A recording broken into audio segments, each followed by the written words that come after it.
do it. Can he seize that moment, throw a little Hey energy behind guys, it all, welcome and back. treat it It's not so day much as a two. debate, as an It's opportunity day two of the to connect Canadian with Canadians. debates, and yesterday's was in French. It's kind of funny, but they didn't really attack each other, and it was a little bit annoying that they had to speak over the French. Like the translator had to speak over the French, right? So yeah, we're gonna wait for that. There's 6-7 minutes left, and they're just previewing right now. Previewing. So we wait. Yeah, there was some not conspiracy. There were some funny moments yesterday, like Mark Carney misspoke in French, saying that he supports Hamas, and then what's her name, Chrystia Freeland, came to his defense, saying, "Oh, that's not what he meant. He meant we're in agreement about Hamas." And then there's a section where he spoke in English because he couldn't explain it in French. I don't know. If you ask me, his answers sounded kind of like prepared. I feel like he had them written down or practiced.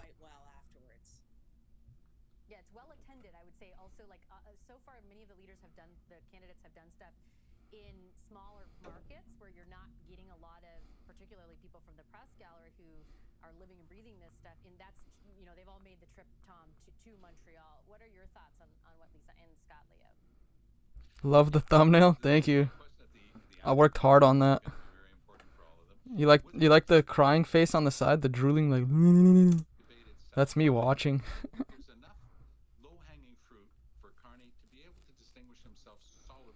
Dude, Carney's distinguishing himself because they're allowing him to.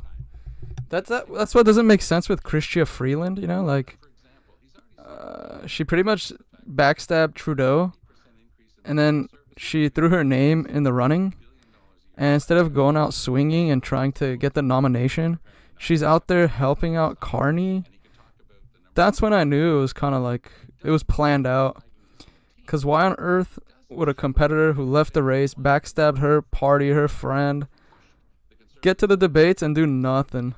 Good evening. Hi, Lona. Hi, Orca. I brought the popcorn. Yeah, we're getting pizza delivered around 6, so I'm going to have pizza. This is exciting because yesterday was in French, and it's kind of annoying, but today's, it's going to be nicer. I think for all of them, it sounds like French is their second language. Like, they don't sound as smooth speaking French as they do English. So I think all of them are going to fire off better today.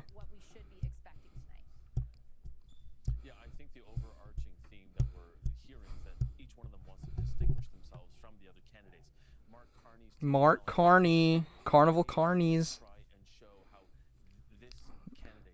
I think he'll do a little better in English, though. I think he'll get a little chippy. That's how I see it. I think the rest are still going to be nice, but Mark Carney's going to be a little chippier because he can speak English. I watched the French debate today without translation. I cannot get back those 2 hours I lost. Yeah. Nice little tea time chat with the boys and girls. Dude, literally, they could have just done that whole thing, just sitting down at a coffee shop and just chatting like they were friends. It was literally the same thing. This guy kind of looks like one of the candidates. What's his name? Something Jeffries? No, not Jeffries. She's the candidate of change, but sounds the same as everyone else. Yeah, that makes sense, right?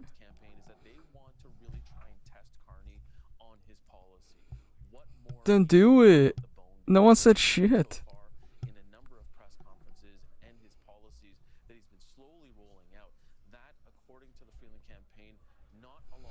Imagine how entertaining this would be if instead of having like a random moderator, it was Pierre Poilievre asking the questions.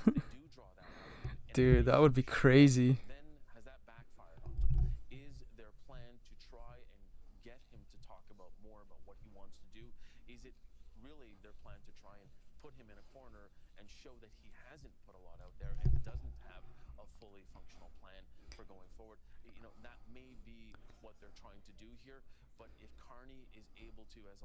Oh, I gotta put the volume up.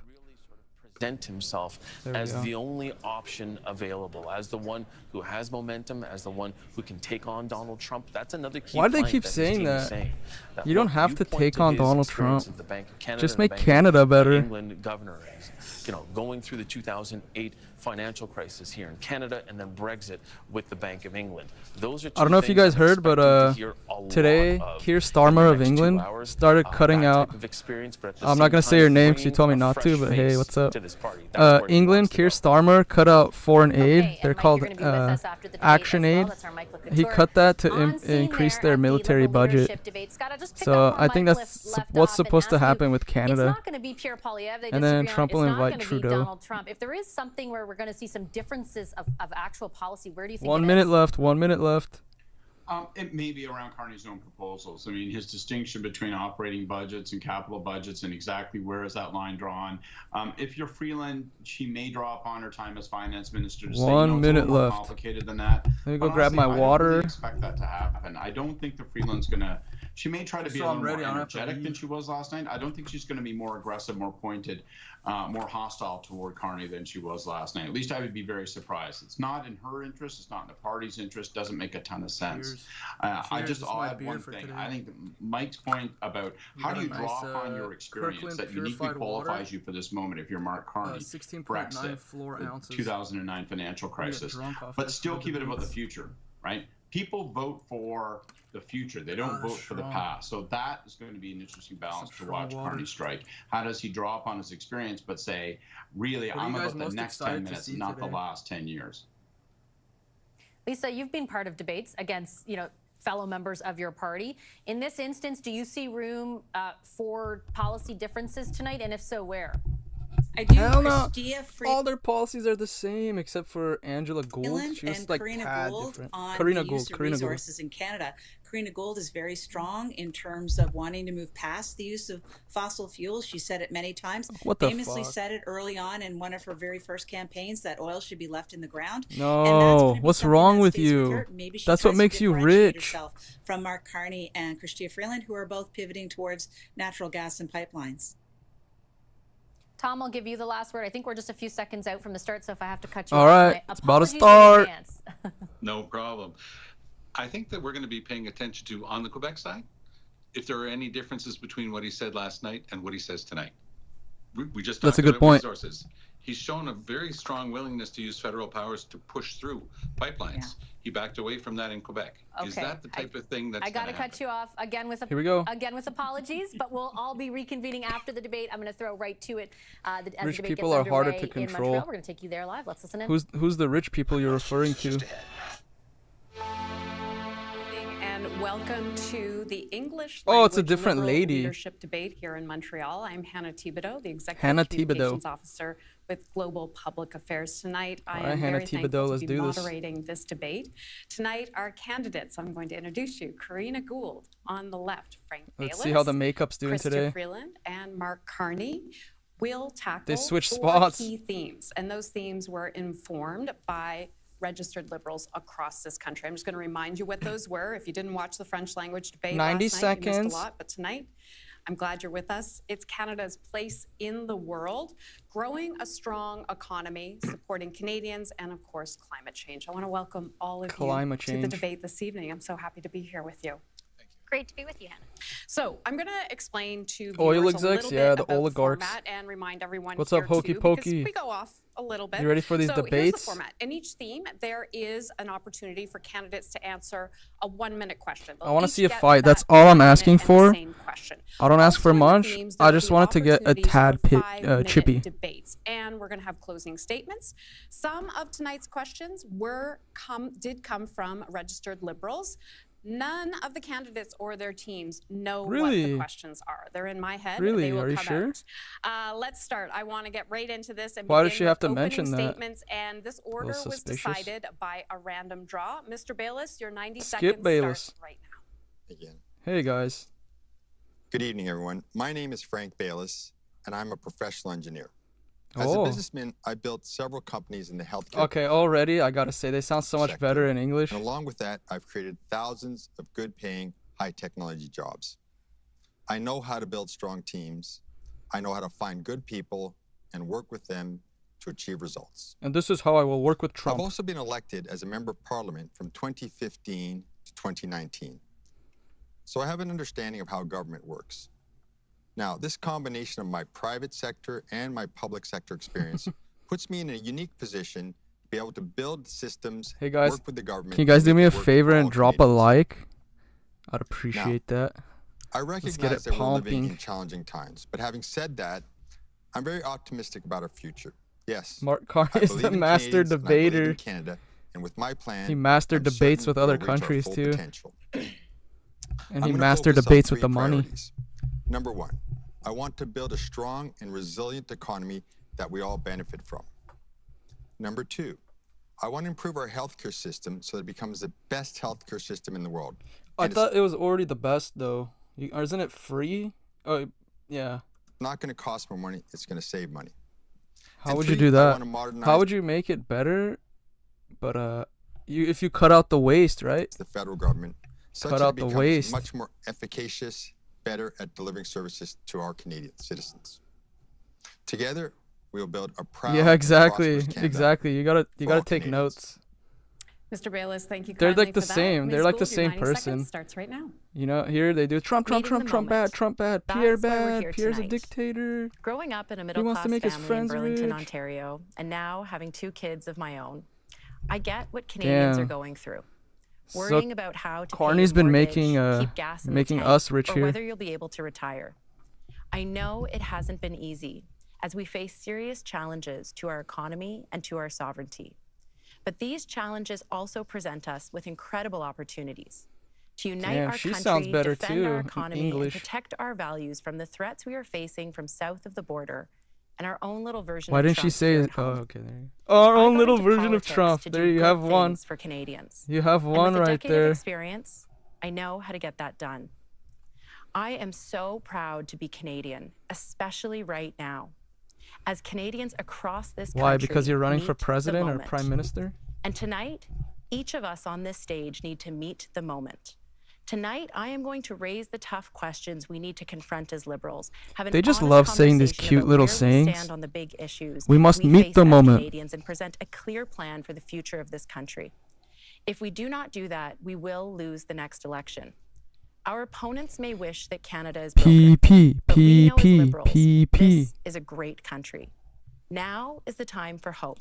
This is the lady that said, we need to keep our oil in the ground. And I'm asking you to join me. Ms. Gould, thank you kindly. Ms. Freeland, you're up next. Her hair looks lighter today. I met a 4-year-old girl named Ari. Same amount of makeup, though. Can you stop Trump from invading Canada? Ari is a smart girl, and she's asking the right question. You know what they do? I'm running to be leader of the Liberal Party. They have to do this all the time. They have to say, this little girl this, someone's getting R-worded somewhere. They gotta tug your emotions. That's what it's about. You gotta think of a little girl suffering, and then think of her to vote to save her. That's not new. Last time, he threatened to rip up NAFTA, and he imposed tariffs on our steel and aluminum. I fought back, and I won. Isn't she looking at notes? This time, Trump's threats Look, she looks down left. Worse. See? He wants to make us the 51st state. Trump is unleashed and empowered. As your prime minister, yeah, right. That's what I was saying. Like, they have to use the little girl or something to tug on your heartstring. And the guts. They don't really stand care. Up to Trump. To tell him that Canada is not for sale, and if he hits us, we'll hit him back. Whoa. We need a leader who understands Chrystia wants the to seriousness fight. of the challenge and is ready to meet it. A leader who can say to Ari and to everyone across our great country, I like how Pierre responded to that. He's like, oh, what would you say to Trump? He's like, oh, it's just a stupid idea. Or something like that. Ms. Freeland, thank you kindly. And we move now to Mark Carney. Thank you very much. Here we go, English. Everyone. My name is Mark Carney. English first language. I was born in the Northwest Territories, and I grew up in Edmonton. During my career, I've had the honor of serving our country, including as governor of the Bank of Canada during the financial crisis of 2008. Isn't that a bad thing? Why would you admit that? Right now, as you were in charge when the Canada bank collapsed? faces one of the most serious crises in our history. To get through it, we will need to build a strong economy, and that requires big changes. Canadians have been telling me that they want change. They want positive change that builds this country. I can bring that change. What is it, though? I know how to manage crises. I know how to build strong I don't know. I think you've ruined shit in the past, though. There are a lot of uncertainties. But during a crisis, it's important to Let's just eliminate the rest of the candidates, like the Indian girl. We can control. We can't change Donald Trump. You know, if he doesn't do good here, that's what he's going to do. He's just going to axe everybody else. Our economic he's gonna be like, they all cheated. Foreign interference. In our own home. I have a plan. A plan that puts more. I could see how old people like this guy, though. I said it last time, too. Our companies more competitive. A plan that builds a strong economy. What is the plan, though? Canadians are ready to stand up for their country. See, I'm ready to stand with them. That's the thing, too. They like say these like really vague comments, Carney, but they never specify what their actual plan is. Into our first theme of this evening, Canada's place in the world. All So right. for all these 1-minute questions, you are all going to get that 1-minute chance to answer the same question. And that's where we're starting this evening. And here's a warm-up for you tonight because it comes from She's a former Deborah journalist? in British Columbia. But I think How Deborah does she really speak is so showing what terribly, many then? Canadians are asking right now. She asked, She sounds so how fake. will you stand up for Canada against U.S. President Donald Trump? But I would like to add to what she has Another to say. Trump Why question. are you the best person positioned to do this? And the order was picked ahead of time. And Mr. Baylis, you're first on this. Skip 1 minute on the Baylis. clock. So I've negotiated hundreds and hundreds Oh of my contracts God, with here we go Americans with over this my guy. 40-year career. I've had a career in the business, so I know how to handle business, so that means From I'll time handle to Trump time, well. I run into the character of Mr. Trump, so it's not new to me. On this point, I published a letter one day before his inauguration when I said clearly he's not going to put 25% tariffs on everything, but he's going to attack certain industries. The first one I said he's going to attack is steel. It's exactly what he did. He did, yeah, he did. I tell you this to tell Pretty you that I correct so know far. how to deal with him. And it's important to understand that Mr. Trump is a bully. And you do not give 1 inch to a bully. He's a bully. In that case, He's a we bully. cannot be learning this on the But job. he's our bully. That's where I come in. He I bullies have the people for experience us. and the expertise to deal with Donald Trump. I can predict what he'll do, and then I can help build our defenses to stop him So from his doing his pitch is that he's good at guessing what Trump will do. those things, and also counterattack, Crazy. which unfortunately is going to be necessary. This way, I will protect our country, I will protect our economy, I will protect our culture. I'll take a puff, and yeah. I will I'll protect do a our puff. sovereignty. Bang on time for the 1 minute. Appreciate that, Mr. Baylis. Mr. Carney, over to you now. Thank you very much, Hannah. I think in a situation like this, you need experience in terms of crisis management. You need negotiating skills, but you also need economic expertise because part of the way to deal with this situation is to do what we should have been doing and what we need to do as a country, which is to build a strong economy. Now, I'm How? going to spend time on building a strong economy, so I'll go through my plan. Okay, here we for go. that Here we later. go. Let's get into the meat But and let me potatoes. start by being Oh, not clear. yet, not We yet, will not yet. never, ever be part of the United States in any way, Dude, shape, or I heard one of your provinces actually wants to, if he wins, they want to leave. form. We have to recognize that the Donald Trump of today is different than the Donald Trump of several years ago.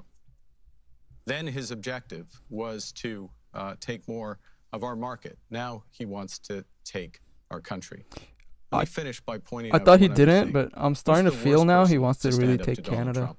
It's Pierre Poilievre. He worships the man. He uses his language. It's That's not what the I right was person saying. for our country at this crucial He time. uses similar language. Thank you for sticking to time on that. Ms. Gould, you're up now. Thanks, Hannah, and thanks, Deborah, for the question. Look, men like Donald Trump Oh, have here we go. always Men like underestimated Donald Trump. leaders Men. like me. But they underestimate Like me? and that's their mistake. Are you? This And is I so think as corny. Canadians, we Get know what the. that's like. We know how to stand I am a up to powerful who we woman. are He's and to scared of stand me. up to bullies. And that's something This that is I've been so doing in the corny. House of She's so Commons corny. for She's the last last place decade. now. I know how to stand up to people like Pierre Poilievre, who, when it comes to Donald Trump, would rather imitate him than stand up for Canada.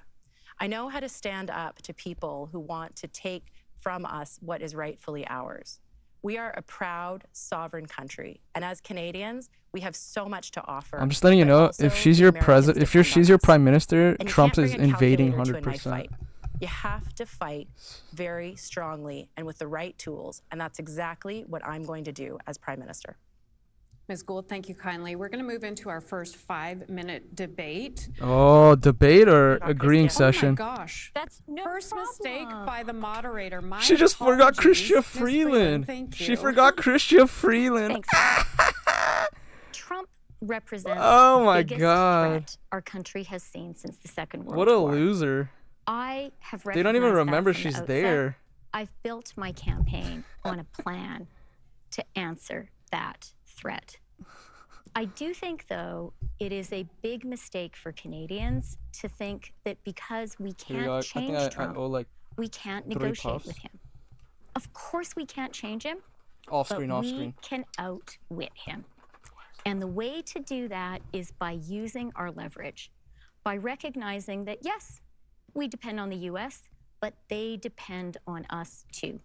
We are their largest market by far. For some things, we do depend on you guys. A smart, tough negotiator. Can you guys send us some eggs? We need some eggs right now. Americans who need us, get them to lobby him. That's how we get a win-win outcome. That's how Canada wins. And now we will move into that first 5-minute debate. Thank you for pointing that out. This is an open Imagine debate. she Mr. said Baylis, nothing we'll and just start forgot first about with her you. and left. Others can join in on this debate, but please try not to talk over each other too much. We will control that. So here's the question. Knowing the why is vital in negotiations, or you're essentially just negotiating against yourself. True. So why is President Trump That's another doing Trump. this to That's Canada? another Trump off screen. President Trump needs to show Pokey, that he you has take a one win too. on the border. And he's got himself elected by saying he's going to deal with illegal immigration. And right away, he puts out a tweet saying there's a problem with Canada and Mexico. The problem is, for him, there is no problem with Canada. We know it, and the Americans know it. So he's trying to make one so that he can later solve it. Now, I want to point something out. This is not a negotiations. This is a shakedown. We have an agreement. He negotiated the agreement. He signed the agreement. The problem we have is he's not respecting the agreement. So you believe That's a fair point. Is what I feel for you. But my thing is, even if he disrespected it, what is the leverage point? You guys turn off our energy or electricity? Trump is starting with us for a very simple reason. If you can show the world that you can beat up on Canada, your best friend, your reliable, trustworthy neighbor, then think about how the rest of the world feels. It is the demonstration. Her voice just like goes I up. can beat up on those guys. I can beat up on those guys. To you. And that's why a smart Canadian strategy needs to start with looking for allies, working in the first instance with Mexico, Panama, hear me out. Hear me Denmark, and the EU, who all you can work with them, but if Justin Trudeau keeps sending your military budget stuff to Ukraine, like what are you guys gonna do if Trump does say invade? You guys are already. I heard today you guys are trying to. Not you guys. The Canadian government is removing. Like you can have like asthma and stuff to join the military. How does that help? Because I think underlying all this is what President Trump is looking for is to dominate the hemisphere. He wants to enlarge U.S. power into Canada, into Greenland, into the Panama Canal. Greenland for sure. Greenland for sure. So the stakes are very, very high. This is a serious crisis, not just an economic crisis. It's a crisis of sovereignty. Yeah. So yes, we do need to. That's why you need Pierre in there. But interests of time, I'm going to add one other thing, and we'll come back to this later. We also need to build our economy. We need to build our economy right here. But if how? we have one Canadian economy instead of 13, that more than outweighs the impact of what you gotta cut government spending. You gotta cut waste. You gotta. And where, as I, you can't just say that and it happens. You know, at least Pierre says, "Yeah, we're gonna get rid of wasted spending." He's like, "What did we just see we're gonna Ukraine? We're gonna open up a base up in the north so young people can go get experience as a military person." You know, he has plans. These people say nothing. And so we need to understand what the U.S. is trying to do here. But we also need to make sure that we are standing up for our sovereignty and for our economy. You know, last night there was a bunch of conversations with colleagues who said, well, I'm not even going to talk to Donald Trump. Well, guess what? We don't have that choice. We have to talk to him. That's the only thing I agree with her. We have to do on behalf of Canadians. We might not like it. You have to make deals. That is the role of the Prime Minister, to stand up and fight for Canada every single day. Go make a deal. And that is exactly what I am going to do. Stand up for Canadians, stand up for our industries, and to say that we have leverage, we have things the U.S. wants, and we're not afraid to use them. And if that means that Americans are going to see increased prices or American industry. That's what I'm saying. They never get into specifics. Like, we have things the Americans want. But what? Even me, I don't know. I want you to make the argument for me. We will make sure that we put everything on the table as Canada because our sovereignty, our economy, our jobs are non-negotiable. Okay. Mr. Baylis, let's try to go 30 more seconds because we have more interactions here. Let me tell you the first thing I'm going to do. This isn't even a debate. They're just saying what they're going to do. President Sheinbaum of Mexico. I thought this was a 5-minute debate. Smart lady, and I'm going to make a deal with her. Oh my God, dude! Sheinbaum wants to make it illegal to go after the cartels. Look, we need to stand up together to Mr. Trump. He said he's putting 25% tariffs on both. Dude, if you guys do that, Trump will end Canada. I swear. If you guys try to team up with Mexico and do something, it'll destroy his economy. So we need to call his bluff, and then what we need to do is take off the table what was already given for nothing, which is the work that we were going to do on our border for $1.3 billion, and the work that she was going to do on her border. And say, you know what? That's off the table now. We're back to square zero. That's how I would President Trump. Okay, Mr. Carney, you want to jump in, and then Ms. Freeland? Let me make 2 points. One is you have to be able to do more than one thing at one time as Prime Minister. So that means building the economy. It means negotiating with allies, leveraging our critical minerals, leveraging our clean energy with those allies. Okay, so with that critical mineral stuff, Trump just made a deal with Ukraine, and he's making a deal with Russia. So I'm just saying. It's critically important. And hitting hard with a real negotiation with President Trump. I'm just saying, it's looking more like he wants to take over Canada. Using all the cards potentially that we have, and they are considerable as the U.S.'s largest client. But yesterday, let me get Ms. Freeland. Oh, here we go. Debate. Let's go. Just 1 second. Yes, Ms. yes. Freeland, and then I'll come to you, Ms. Gould. About President Trump is with him, weakness is a provocation. She got the memo. And capitulation is not a negotiating strategy. The great thing is right now, Canadians get it. There is this wave of patriotism in Canada, and Canadians are going to stand and fight for Canada. You guys booed our national anthem. A leader who knows how to lead that fight patriotism. And rally that wave of patriotism. I'm the leader who can do that. Ms. Gould.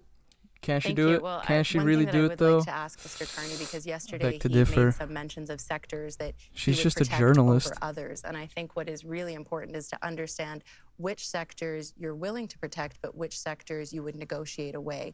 And that is something that I think as Canadians we need to understand, because as Prime Minister, I'm not going to negotiate any of those sectors away. I'm going to stand up for people in every single province and territory, every single sector, to make sure that we protect Canadian jobs. And so she's saying in a deal-making process, she's not going to make compromise. The questions, but I am going to give Mr. Carney the opportunity to respond to that as well, Ms. So let me be clear about a few things. One, not everyone would have watched the debate last night. So in a negotiation, if there are things that should never enter into the negotiation, language, culture, our water, you make clear at the start of the negotiation that they are off the table.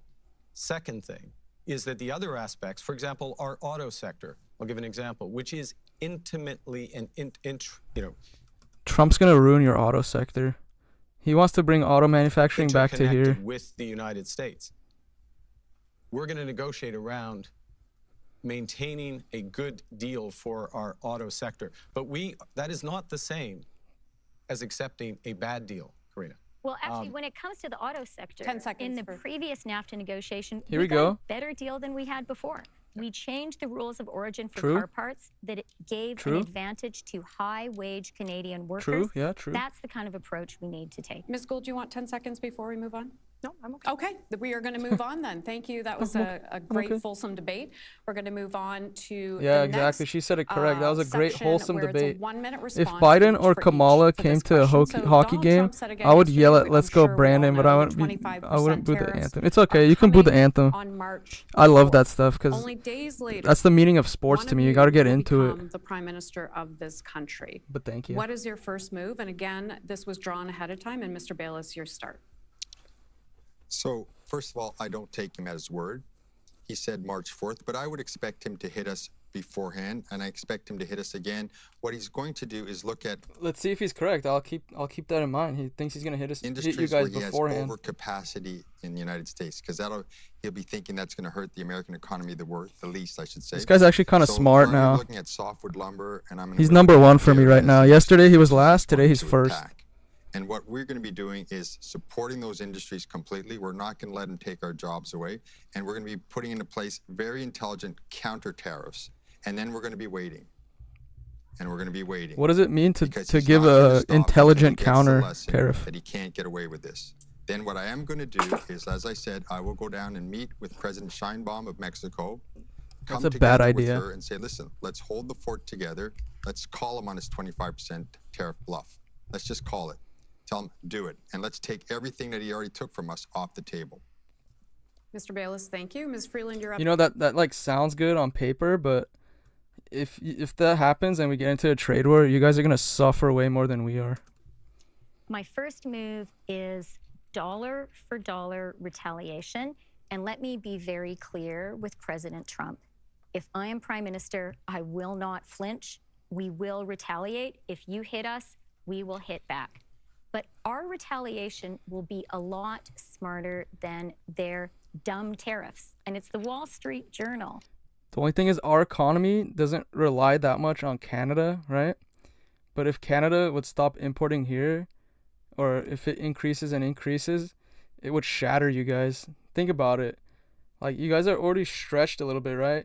Trump's making cuts. He's making deals. He made this $5 million whatever. Like, usually a supporter of Trump.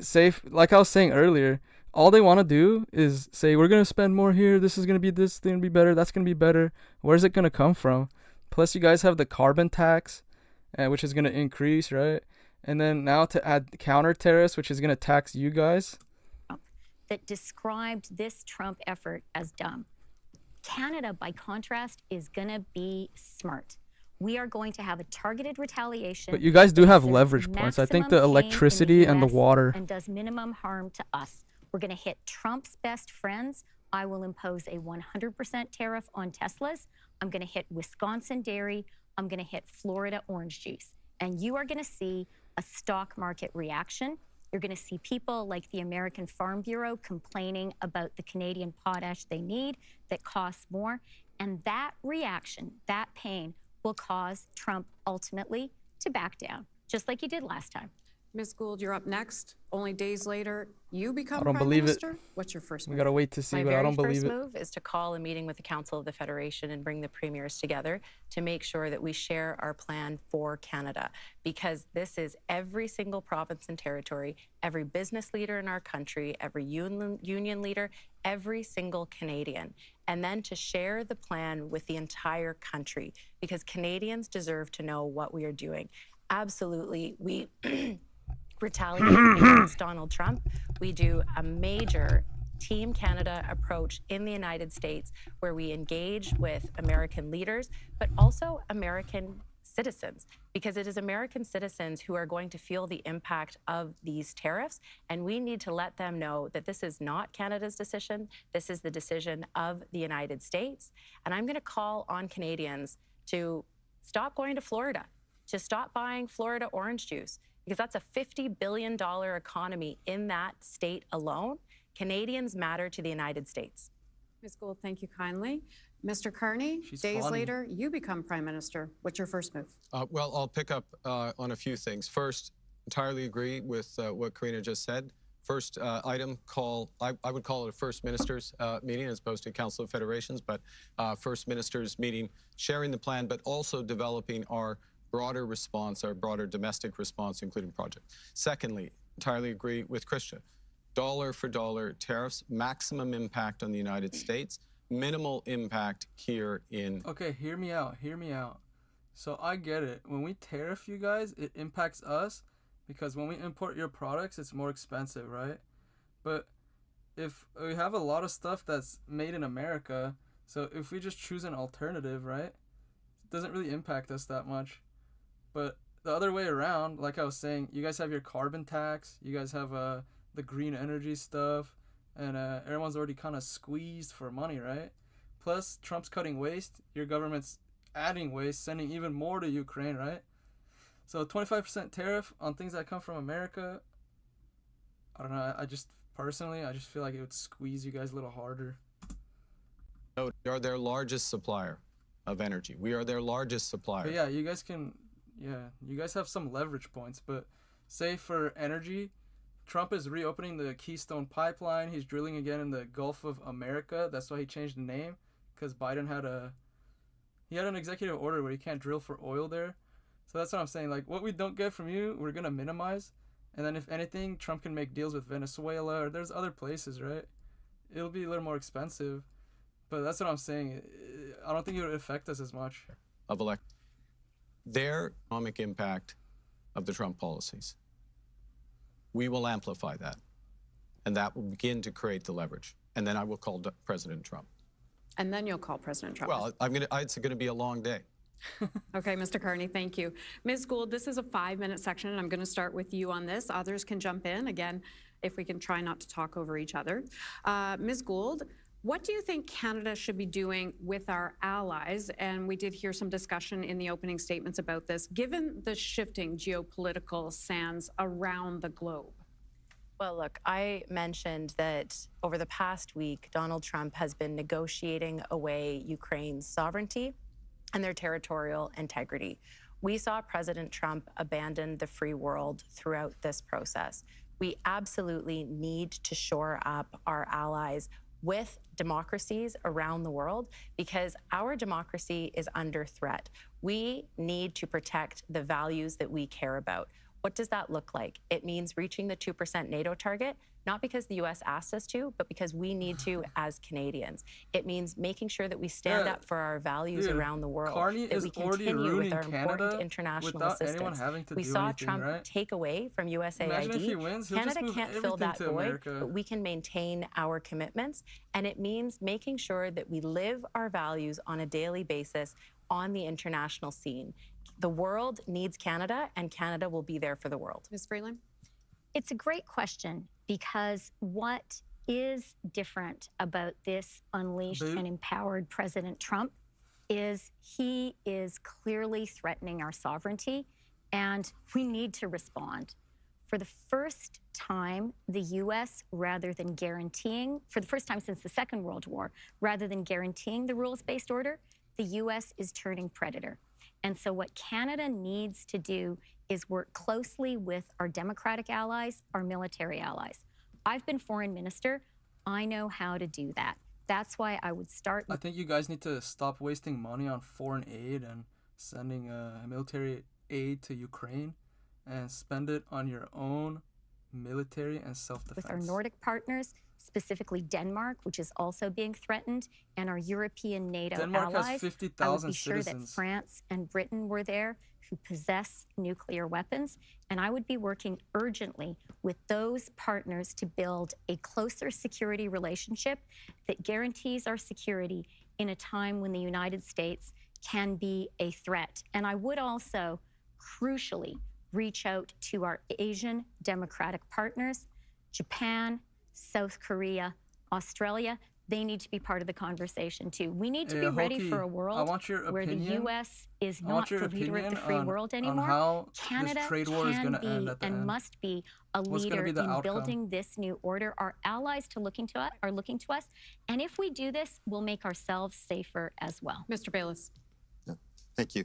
So we're in a lucky position in the sense that Donald Trump has targeted many other countries, European Union, we've talked about the other ones as well. So we can use this to our advantage. Now we can say to them, let's get together and target Donald Trump and target some of his industries. I'll give you an example. So Boeing Airlines, they have to sell planes all around the world, and they have competitors that can also compete with them and sell planes. We can buy from Embraer, we can buy from Airbus and that. So we should get together with them and say, look, we're going to bankrupt Boeing. The Canadian government should also do this. Under the same guise that he's using to impose these tariffs on us, we should say, you know what? It's an emergency situation, and we got to relook at our defense spending, where we're buying planes from the United States. We're buying all kinds of defense industry products from the United States. And you know what? We're going to put them on hold for now, and if this continues for a couple more weeks, we're going to cancel them. How much? We start this process, other people follow us, it will hit them How exactly much longer before the where it is. elections? Mr. Carney. Isn't it Well, like it's interesting. a month, I was 30 asked days a or question something? a few weeks ago. I was in Amherst, Nova Scotia, and I was asked a question by some British journalists about whether the UK and Europe could avoid the impact of President Trump. And I said, good luck with that. Now they're beginning to see the impact. We've seen it through Ukraine and elsewhere. So there is an opportunity, in fact, a necessity, an imperative here for us to work with like-minded countries on the new security architecture. Yes, we have to step up for our contribution. How we protect our Arctic, which is under threat not just now from the Russians and the Chinese, but from potential U.S. Pierre gave incursions. Specifics on this. Serious issue. We have to work on our, I'll call it our data architecture, Arctic how we're going to handle artificial built. intelligence. Last point, because a lot of people want to come in. Yep. We need to leverage all of our assets from critical minerals to clean energy and well beyond to harden those partnerships in Europe and in Asia with like-minded. Ms. Gould. Thank you, Hannah, and thank you to my colleagues, I think, for some very interesting ideas. Why are they so Mark, you nice? talked about reaching NATO targets, but of all of us on stage, you plan to reach those not until 2030, but the imperative to do that is now. Yes. You talked about the fact that the Arctic is under threat. Yes. We don't have time to wait for this. We have to actually make sure that we are investing here in Canada, reaching those targets, because our country, our sovereignty is under threat, and we are in a new world. And so the time to make those investments is now. How are you going to raise that much money? I do have a question about the targets coming up, so we will get to that. And just finally on this topic. That's my only gripe with these people. Like, they say a lot of things. Like, we're going to increase this there. We're not going to drill. We're not going to do this, but we're going to increase how our doctors are, and we're not going to cut waste. Where are you getting the money from, though? Freeland? I do believe we need to hit 2% by 2027, and we need to be focused on spending the money here in Canada with Canadian companies. I'll give you an example, like, of another country that did it. So recently, today, England, they cut their foreign aid, and they're spending it on, by 2027, they're going to be up to, like, 2.5% of GDP on defense spending. Canada needs to do something similar. But I want to be sharing a message from all of us directly with President Trump. What you are hearing from the Liberal Party of Canada is our sovereignty is not negotiable. Canada is not for sale. We are going to stand with all Canadians and not become the 51st state. And Pierre Poilievre wants to imitate you, but we are going to defeat him, and together we're going to fight for Canada. So guess what? That question's coming up right now, Ms. Gould, so we can follow up. Mr. Carney, I'll give you the opportunity, because today the British Prime Minister, Keir Starmer, announced 2.5% of their GDP for defense spending by 2027. Everybody has spoken about how much more can you guys pay? You guys already pay so much taxes. Boosting our own GDP, the same. 2.5% by 2027. Oh, here you go. That's well, look, the first thing, we're starting from a different position than the UK is. But it also goes to the heart of what we're trying to accomplish. I think this goes to a fundamental point about how to manage government. The outcome here is securing Canada to protect Canadians. Now, I was born in the Arctic, born in the Northwest Territories. I know it well. Really? I know the imperative.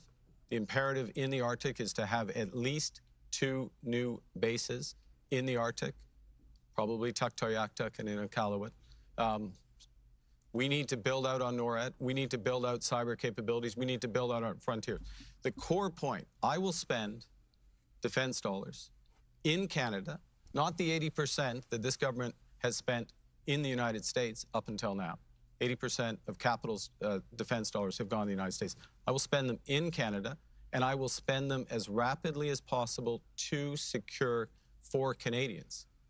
But that is a management thing. It's not an arbitrary target. Ms. Gould makes a good point, though. You had mentioned, I think, 2030. I said by 2030. Right. And I said, when I said it, that we will do faster if we can deploy it faster in Canada. This is a management point. This is a core point about delivering security. And that is the issue, not just pushing money out the door. 1 minute for you, Ms. Freeland. I think what it is about is will and a plan and commitment to defend our country. So I've put forward a plan to hit 2% by 2027. It is critical that we spend that money here in Canada on Canadian companies, and we need to be thinking about the next generation of warfare, as we're seeing in Ukraine. Drones, AI, these are really important. Our 2% should not be about sending checks to the United States. Critically, we need a plan to defend our own borders, very particularly the Arctic, and we need to be working with our Nordic and EU NATO partners. They have nuclear weapons. We need to say to them, we need a plan to protect and defend our shared Arctic without the US, and Canada will step up because it's our sovereignty that's at stake as well. Mr. Baylis, you have 1 minute now. Yeah, so about a year ago, I published a letter and said that we should meet our 2% GDP in defense spending and that we should do it by 2030. That was a 6-year time frame. And even at 6 years, to do it intelligently, it's actually quite compressed. So anybody can spend money and everybody can waste money. But to do it intelligently and such that it impacts and comes into Canada and we're buying Canadian products, Canadian services and that's not as easy. So I can't say that we would get to 2% in 3 or 4 years. I don't think that's doable in an intelligent way. There are some things we can do, which I did say, which is we should pay our armed forces much better. We're not doing that. We need to raise their pays, raise their benefits. Then I proposed something called CARD, which is the Canadian Agency for difference Advanced between Research and every Defense. one of these And this is taking politicians right here and Pierre Poilievre so I've copied that program. These guys are making it like a big, massive war, right? They're like, they're trying to fight Trump, and they're trying to seem like they're the most powerful and they're the most strong, right? As opposed to that, Pierre is just saying, like, that's why they say he's like Trump's puppet, because he agrees on some things. So it's like, the way he answers is different. I just don't get it. It's like these guys literally remind me of like CNN. They go like, Russia, Russia, Russia. Trump is a dictator. He's a king. He wants to be king. We do not. It's like the same thing. They try to attack one person, like you said, and then that'll distract you from all their other policies because they're just worried about, oh, Trump's tariffs or Trump's going to take over. As Prime Minister. It takes them off the hook with everything. What can we do? You know, Mr. Carney talked about military procurement. But our military procurement isn't working. We have a lot of orders on the docket. We need a procurement czar to get those orders moving. And while I entirely agree with a Made in Canada solution, we need to ensure that our troops have the equipment, the tools, and the resources that they need to fight and protect us here at home and around the world. Okay, this isn't a debate period, but I do see everybody wants to jump in. Ms. Freeland and then Mr. Carney. I just want to push back against the idea that managerial or technocratic obstacles should get in the way of defending Canada. We really need to act with the fierce urgency of now. We need to recognize President Trump has said dozens of times he wants us Chrystia Freeland fear-mongers the most. I don't think any of us want every single answer she gives is like fear-mongering or trying to tug at your heartstring about little girls. Did not work with our democratic allies to protect our borders. They want to work with us. It's time for us to step up at home, to urgently reach out to them and build a new world order where democracy and Canadian sovereignty is protected. Mr. Carney, isn't that what Justin Trudeau said? It'll just balance itself out. I'm going to agree with that. The only amendment I'm going to make is, unfortunately, it won't be a world order. It will be a subset of the world order because the number of like-minded countries is much smaller with the U.S. exiting. But I want to make an important point because a huge element of securing Canada is going to be related to information warfare. It's going to be related to cyber. It's going to be related to artificial intelligence. I actually agree with that a lot. And it's crucial that we're in Montreal. We're in one of the centers of artificial intelligence excellence. There are others in this country. It's crucial that we're building those capabilities on Canadian technologies, to Canadian values, to protect Canadians, because we can't rely my shoreline hasn't risen on foreign suppliers ever. for them. That is one of the new realities that are there. So the natural approach here is gone. And That's one of the main priorities I would have in terms of securing Canada. Mr. Baylis, jump in there. Yeah. So I'd like to give you an example of how we can do this intelligently and how we can do it the wrong way. If we try and push tens and tens of billions of dollars out the door within 3 years for government procurement of defense, it's going to be wasted.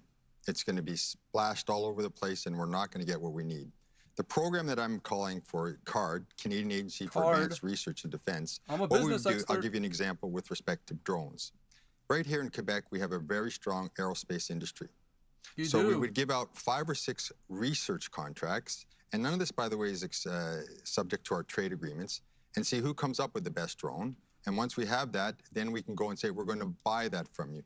But to develop it and get it done like that, that's not going to happen. So if we try to do this too quickly, I actually kind of agree we're going to be wasting money, and we're going to be wasting excellent opportunity to build Canadian industry. R&D first, and then build Thank which you. one's I the would best. push back gently on that to say that getting our troops the equipment and the supplies and the tools they need to defend Canada is not wasted money. It's the thing actually with Canada is, for you're them right, to you guys have a defend lot of and skilled protect us workers. in this time. So if you guys were putting a lot more money towards your defense budget and actually making things, imagine you guys could sell that to other countries too, like Ukraine. They buy it from you instead of you loaning it to them. And only plan to protect our country Based. from cyber attacks in our democracy. And as part of that, I know that we have one of the premier cybersecurity institutions through the CSE here in Canada. But what we don't have is our own intelligence agency that can work to collect foreign intelligence. Now might be the time that we need to establish those capabilities. We heard earlier today that the Americans had thought about removing Canada from our Five Eye partnership. We rely too much on the Americans for intelligence internationally, and we need to ensure that Canada has the capacity and the capability to protect ourselves, to work with democratic partners, and to ensure more than anything, we are protecting Canadians, Canadian industry, and our economy at a time of intense cyber espionage. And this is something that is an important policy for today in 2025. Ms. Freeland, jump in there.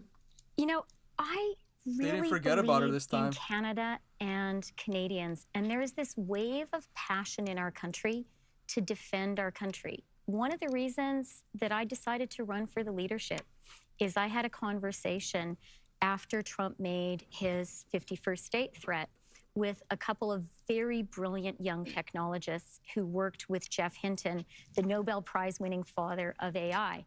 And they said to me, we know what's happening in Ukraine, and we see how technologists are leading the fight. We are patriotic Canadians. We believe in our country. Ukraine just announced the underwater drone. We need a government that gets that invests in us, because we are ready to stand on guard for Canada. And that is the approach we need to take. I think we need to have confidence that Canadians, empowered and led by a government that believes in them, will do this. Mr. Carney. Okay. This is a crucial conversation.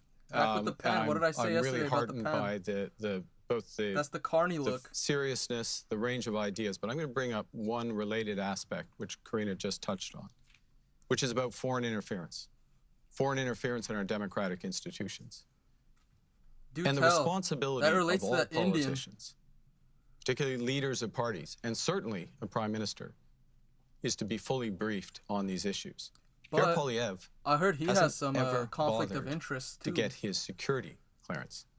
I've already, during this leadership campaign, filled out my forms. It wasn't that hard to do, I have to say.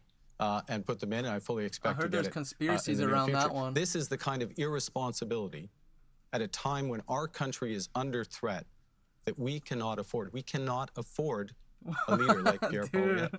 Mr. Baylis? I'd like to just do two things. First of all, clarification on the school. I put out my defense plan before yours, and in it, I made it very clear that I was going to raise salaries. What do you mean by that, That's not going to spend tens of billions of dollars. Having said that, what we do need to do is increase enrollment, and that will come by getting better salaries and benefits. And also, there's another area where I'd like to see a step up, where we've really fallen far behind.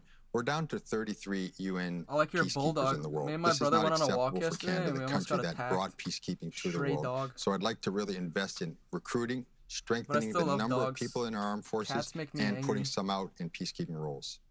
I want to thank you all. That was a great first theme. We are going to move on now to the second theme of this evening. And this is going to be a question for all of you. It's a 1-minute question. And I'm going to start with Mr. Carney this time. So Canadians are living in tough economic times. As Prime Minister, what would your priority be to strengthen our economy? Well, I think I'll start my answer by saying I'm very curious about this answer. Will be one of my top priorities. I've been waiting for specifics on this. These issues that we just touched on, largely with the U.S. and the threats to our security. A focus on building our economy on several layers. First and foremost, this is a time to build. We have an enormous opportunity to build our economy. That means building millions of homes. We're millions of homes short in this country. Everyone who's trying to buy a home is aware of that, particularly young. It's building infrastructure, both conventional energy infrastructure and clean energy infrastructure. It's building up on the conversation we just had on intelligence infrastructure. It is diversifying our trade partners with new trading routes, and it's creating one Canadian I would drill, baby, drill, bring down the energy prices. That's what's necessary. It's cheaper to manufacture to move this country forward. From where we are today, which has become quite a weak position economically. We will dig into some of those topics a bit more. Ms. Gould, you're up next. Thanks. Thanks, Hannah. I think your question was actually about the cost of living for Canadians. It wasn't about, the macroeconomic picture, which we know is doing okay for Canada. But when Canadians, people, don't feel like that, it's not working for them. I'm glad to hear, my colleague talk about housing. It's one of the first times I've heard him talk about it during this campaign. You can say the economy is good, but I if put people out feel a very like they're bold, stretched, ambitious plan on housing that would eliminate homelessness, that would build millions of homes, and it would help first-time homebuyers get into the market. I've proposed a 1% GST tax cut from 5% to 4% to help Canadians with the immediate cost of everything. And I've put forward a plan to modernize our social safety net and put us on a path towards a basic income. Canadians are struggling. We need to help them make ends meet. That's what leadership looks like, and that's what the economy means to me. Again, it's about she gave people. literally no specifics. Thank you. Mr. Baylis, you're up for a minute. Yes, I put together an economic plan. I call it my prosperity plan. And I'm going to bring fiscal discipline to Ottawa. And yes, we're going to have to stop running deficits. It has a direct impact on the value of our dollar. This guy's number one for me. This guy actually kind of makes sense. So I will not be cutting the GST. I'm going to modernize our healthcare system to get it to do a lot better with less. That's our biggest spend for provinces, our biggest transfer from the federal government. I'm going to increase productivity. Maybe I'll find a documentary. This is something I know from my work in business, but it's something as well that I'm going to bring to government. And also, I'm going to do a lot of procurement as much as possible within our trade rules from Canadian companies. Together, this is going to put us on the right path. Now, people say, what date? What date, Frank, are you going to end deficits? I can't give you a date, but what I can say is this. We're going to stop going down this pathway, and we're going to start going down this pathway of budgetary balanced budgets. And this is going to raise our dollar, and that'll be better for everyone in the long run. Okay, and 1 minute now to Ms. Freeland. That was the best thing I've heard the entire debate both days. All economic plans today have to start with an effective response to President Trump. He is the biggest economic menace our country and Canadians are facing. I have a plan to make us united, strong, and smart, and to win. I think we also all recognize that President Trump is also handing us a golden opportunity. Canadians right now really get how wonderful Canada is, and they understand we're under threat. And so today, we have a chance, a once-in-a-generation chance to make Canada stronger, richer, more prosperous, more resilient. I'm going to seize that opportunity. I'm going to cut interprovincial trade barriers. I'm going to cut red tape and get things built. I'm going to use government procurement not to send checks to the U.S., but to invest in Canadian jobs and Canadian companies. It all sounds great. That's how we make Canada stronger, more resilient. That's how we stand up to President Trump. We are going to move into the 5-minute section, so I'm just going to lead off with a question, but I'm sure you may have things you want to jump in on each candidate. Mr. Carney, you will start this 5-minute debate. Others can jump in. Last year in Canada, there were over 2 million visits to food banks. That's the highest in our history. For people who are at home constrained. How would you make it more affordable for them? Okay. I would like to come back to some of the points raised, but this is I would actually want to hear what the janitor-looking guy says. He has the most practical things to say. Such an important issue. I'll go straight to affordability. You know, what's happened in this economy over the last 5 years is that people's wages have not kept up with the rise in prices. So we've had the average family of four, it just sounds really their weird food to me. basket has gone You guys up get it too. It's like by more than 25%. The wages like, haven't kept pace with that. I feel emasculated. So, and we like, see the growth in food banks, but we see everyday middle-class families struggling as a consequence of it. So a huge range of things need to be done to improve affordability. And let me list some of those because they're crucial. The first thing is my government will make a middle-class tax cut. Secondly, my government will remove, as Ms. Freeland will, remove the GST for first-time home. So then how are you going to pay for all these things you want to do? Buyers. This is a crucial point, getting on the home ladder. We need to, if we have one Canadian economy, we can reduce prices by 15%. But yeah, I agree with that one. If we have greater competition in our economy, which my government will deliver, in groceries, in broadband, in transportation, that will bring prices down. That will help people move ahead. So we have to tackle the affordability issue across the board. Last point, absolutely have to keep in place the progress that the government has made on crucial things such as childcare, on dental care, and farmer care, because that helps those who are most vulnerable. We'll talk a little bit about healthcare soon, too. Ms. Gould, you're up next. Thank you, Hannah. You know, when my colleagues talk about households, I talk about families. When they talk about, you know, the macro picture, I talk about what it means for individuals. And I'm so proud that I was able to deliver affordable childcare for families across this country. And I would expand that to include before and after school care as well. But when we're talking about people who are going to food banks, we're talking about the most vulnerable in our society. A middle-class tax cut or removing the GST on new homes isn't going to help those folks. But you know what will? Modernizing our social safety net, making sure that seniors who live on a fixed income, persons with disabilities, folks who have lost their job, who need support to retrain and rebound are better off. And that's why I'm talking about opening a path towards a basic income. Now becoming the lower class, so that's who's joining the food bank lines. That's why we need to work to eliminate homelessness. It's why I would work with provinces and territories to have specific accords to ensure that folks who get into housing can stay stable and that they can enter the workforce and join and be prosperous.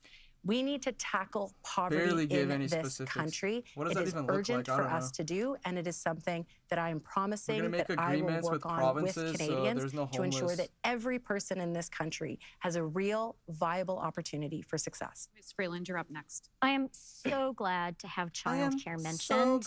As finance minister, one of the things I was so grateful to be able to do was to introduce in my first budget a national system of early learning and childcare.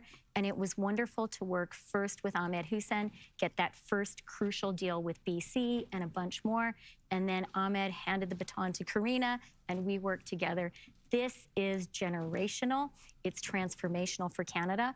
My affordability plan includes 100,000 more childcare places. It includes a middle-class tax cut.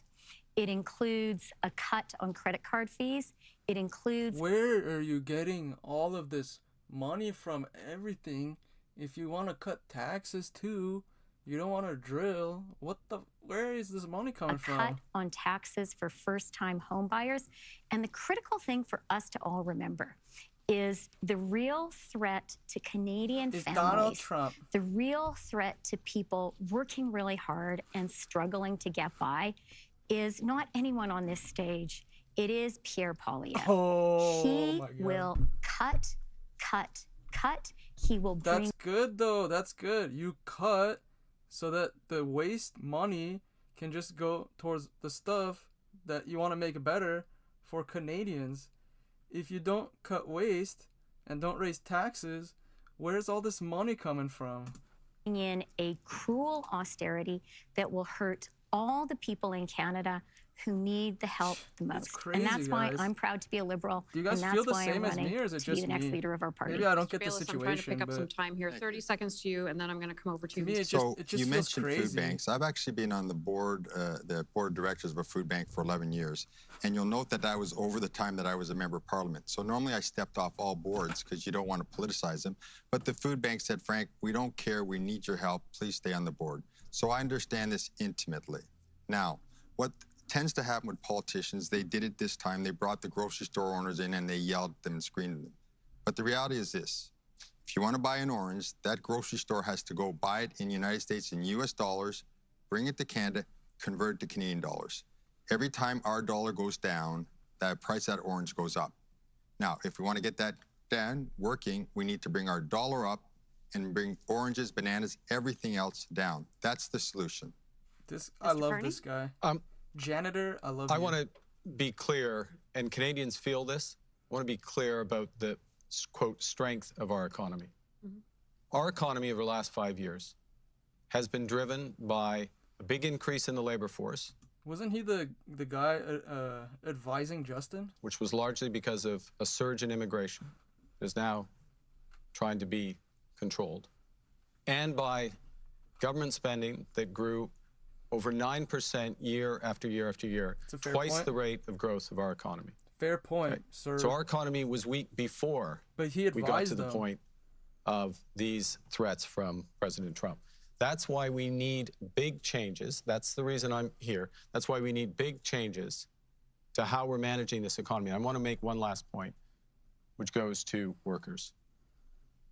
My plan, it's a time to build across this economy. We can go into more detail. He kind of hinted at it is cuts, going to be a great time. but he didn't specifically say he's going to cut forward anything. to be a worker in Canada. It is going to be a great time to be in the trades in Canada First time. because we are going to build this country across this country for Canadians and with Canadians.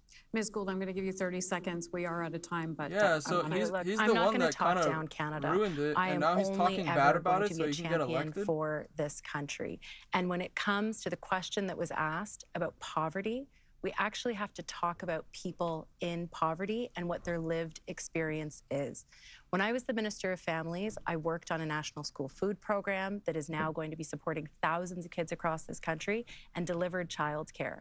But let's be clear, poverty costs us money, and investing to tackle and end poverty, like things like the Canada Child Benefit or increasing senior supports, is going to benefit all of us. Okay, and 30 seconds to you, Ms. Freeland, and then we'll move on. I just want to say really quickly that we need to be really careful not to repeat guys, just like conservative yesterday, talking I'm gonna go points. eat dinner real Canada quick, most pizza. definitely is not broken. We are a strong, resilient country. Canadians live 4 years longer than Americans, and median wealth in Canada is higher than in the US. Trump is giving us an opportunity to make a strong economy even stronger and more resilient. And I think as liberals, we have to remember the great legacy of Jean Chrétien and Paul Martin. We are the party that believes in social policy and economic policy. We know how to deliver jobs and growth, and we know how to support people. We believe in both, and that is the kind of party and that is the kind of government I will lead as Prime Minister. We're going to have one more 1 minute issue, and we can talk about all of the other stuff in that as well. So I'm going to start, this is supposed to be with Ms. Freeland as well on this one because it was previously drawn. As Prime Minister, and we're coming back to what we were talking about when it comes to managing the nation's books, how would you manage the nation's books at this critical time? And of course, you were the former finance minister. Yeah, well, I would start by pushing back very forcefully against conservatives who talk Canada down. The reality is Canada has a strong fiscal position. We have a AAA credit rating, and we have the lowest debt and the lowest deficit in the G7. That was important for me to maintain a fiscally responsible position because I know that we have needed to keep our fiscal firepower dry because I saw that Trump was coming. Today, we need to seize the opportunity that Trump presents us to harness this wave of Canadian patriotism and to build a Canadian economy which is even stronger with more jobs, more investment, more prosperity. And critically, we need to remember that standing up to Trump is the foundation of all economic policies, and there could be some pain involved. The government has to be there to support workers, to support businesses. As Prime Minister, you have my commitment that I'll do that. Mr. Baylis, your 1 minute starts now. So as I mentioned, I'm going to bring fiscal discipline to Ottawa. Now, when I say that, a lot of people think, okay, is he going to cut services or is he going to raise taxes? It's neither. There's a third option, which is to increase productivity. So if we increase productivity, we increase richness, we increase our tax base and everything. Now, as a business owner, I've done that. When I brought a company from 2 people to 1,000, I know how to invest intelligently to increase productivity. Added to that, as I mentioned, I've also been elected. So I'm the one person here that understands both sides of the coin.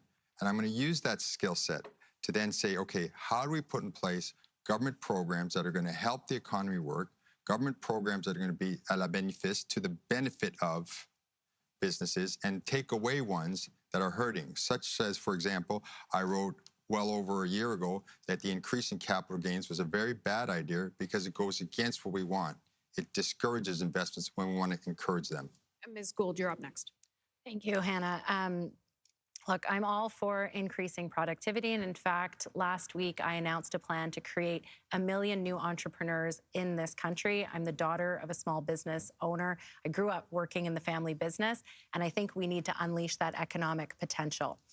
But if someone tells you that they're going to balance the books in a very short period of time, increasing our productivity in that period of time is not going to be sufficient.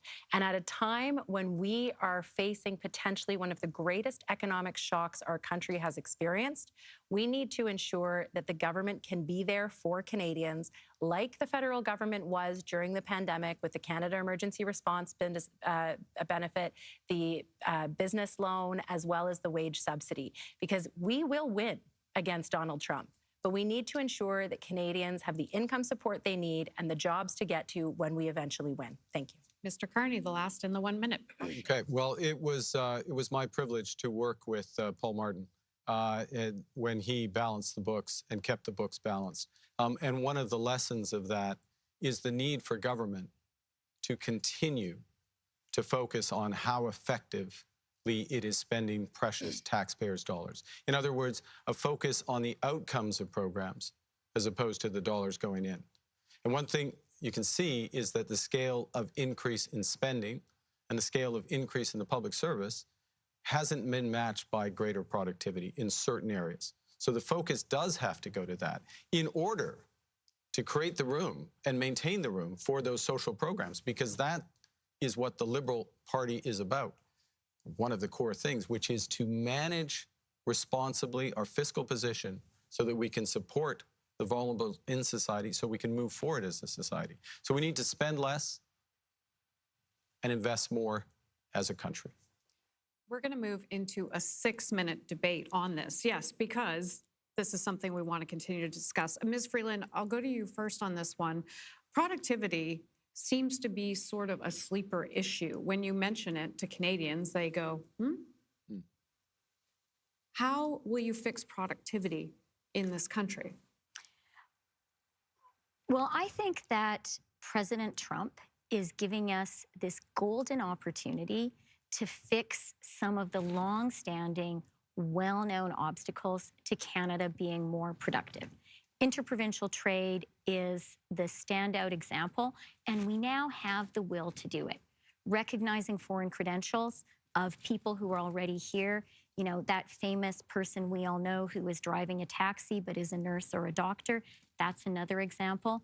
Another one is just cutting red tape to get big projects built. But we're coming to the end of the economic section, and I do want to talk about a part of the economy where there have been huge leaps in productivity, which is central to Canada's resilience and economic strength, particularly as we face up to Donald Trump, and that is rural Canada and our farmers. I am the daughter of a farmer.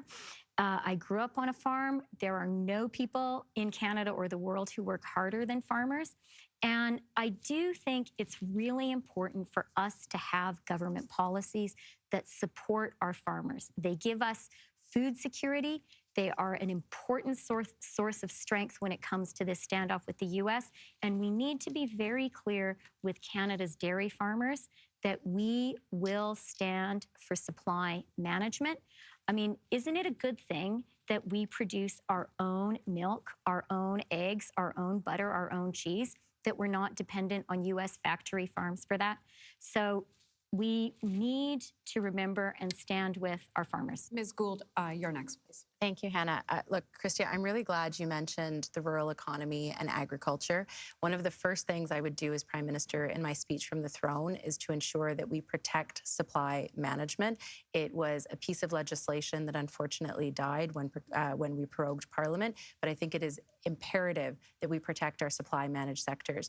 But I think one of the frustrations that rural Canada has had with us as a government is that we haven't spoken enough about sectors in rural Canada, whether that is mining, whether that is energy, whether that is agriculture, whether that is forestry.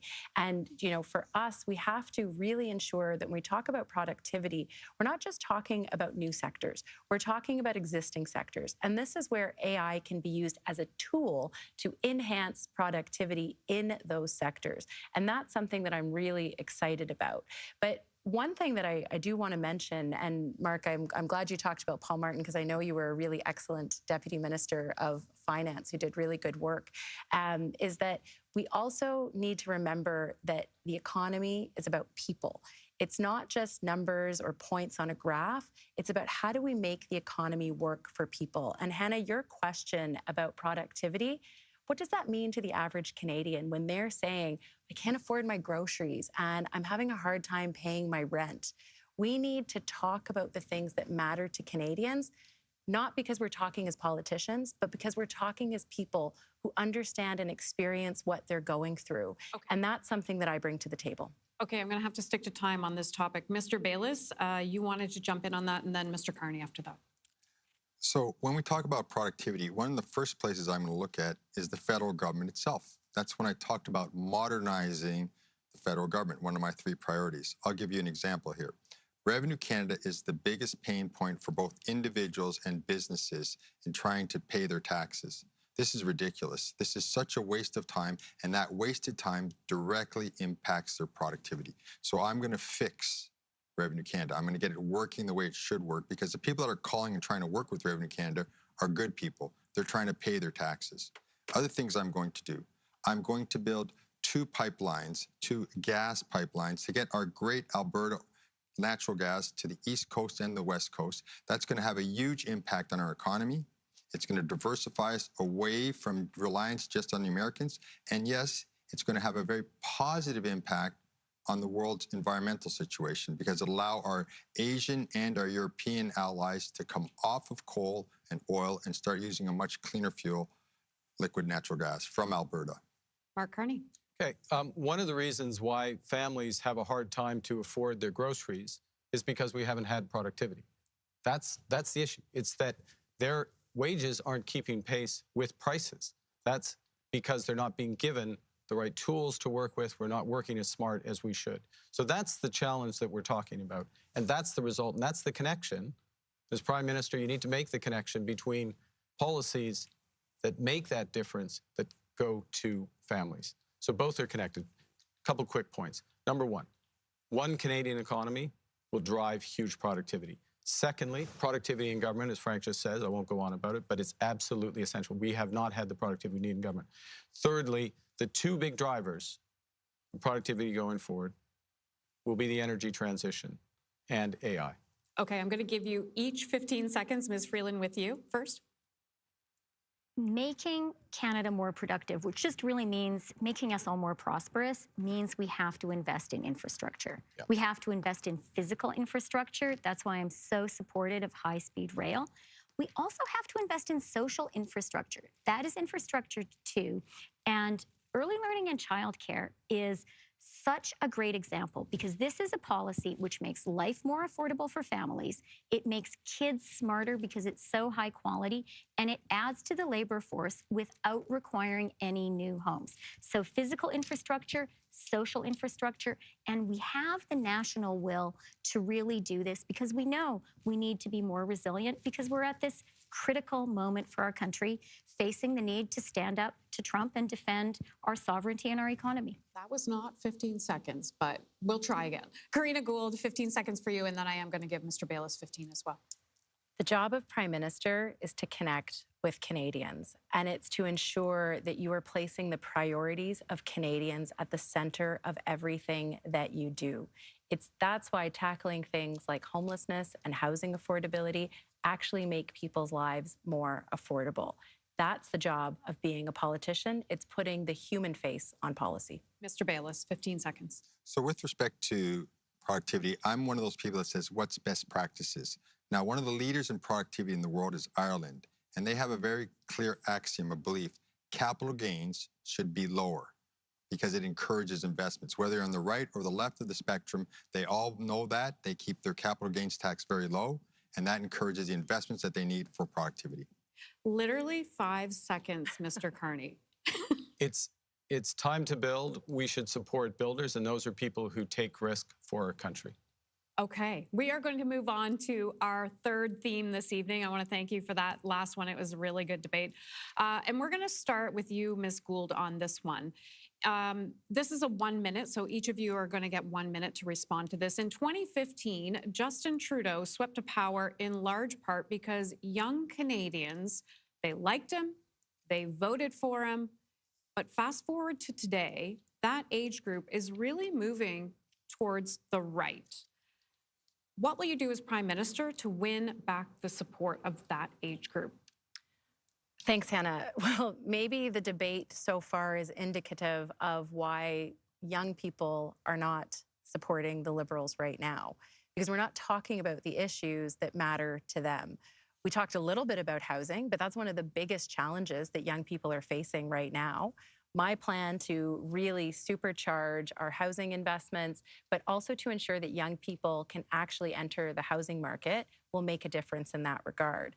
We're not talking about the cost of living, on how challenging it is to be a young person these days and the dream of owning a home or having that prosperity that's just not there. And if I can be honest, one of the things that we did was we lost trust of younger people because we weren't focused on the issues that mattered to them.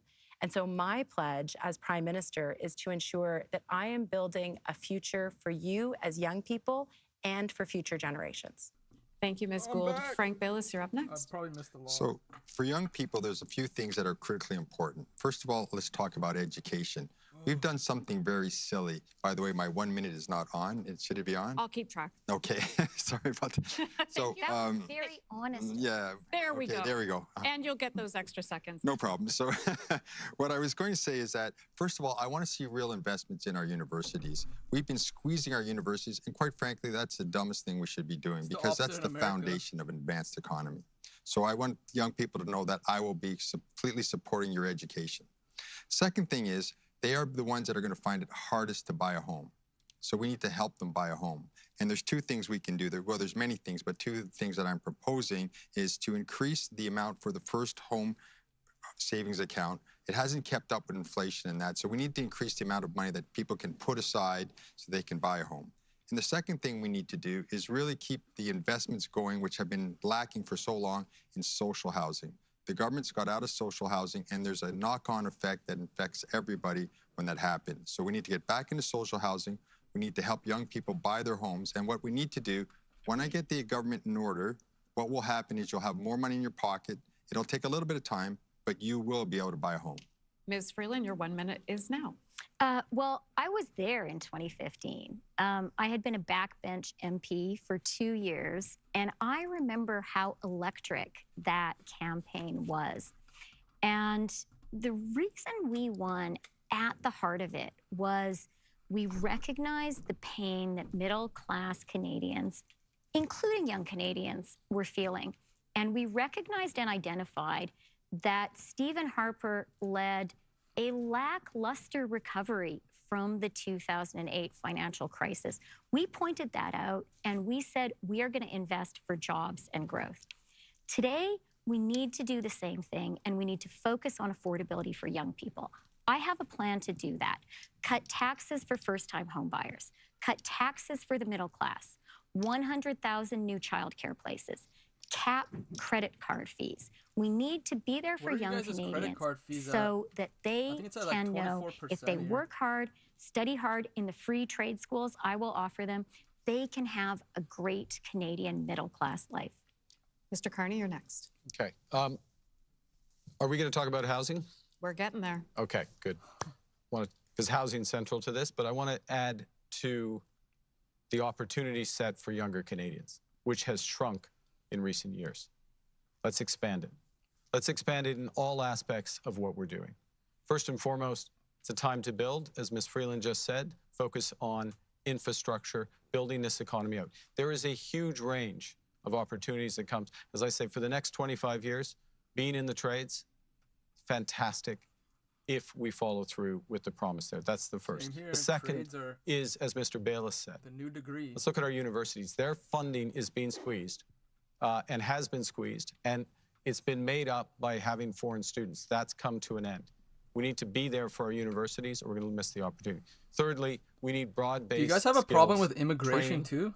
The federal government has a role there. We need to leverage AI. I think you guys do a little bit, but not as much as us. Okay, we are going into a 5-minute debate now. And Ms. Gould, I'm going to start with you again on this one. This is from a Liberal in Ontario, Carissa.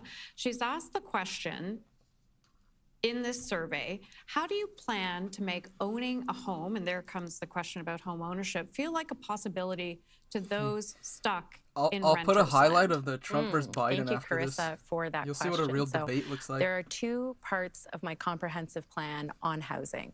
One, create an industrial housing strategy so that we can build millions of new homes. We can use modular homes. We can invest in co-op housing, but also to increase the first-time home buyers incentive. Right now, it's about 5 to 10%. I want to increase that to 50% so that first-time home buyers can actually get into the mortgage, into the market, build equity, and buy back that equity over time.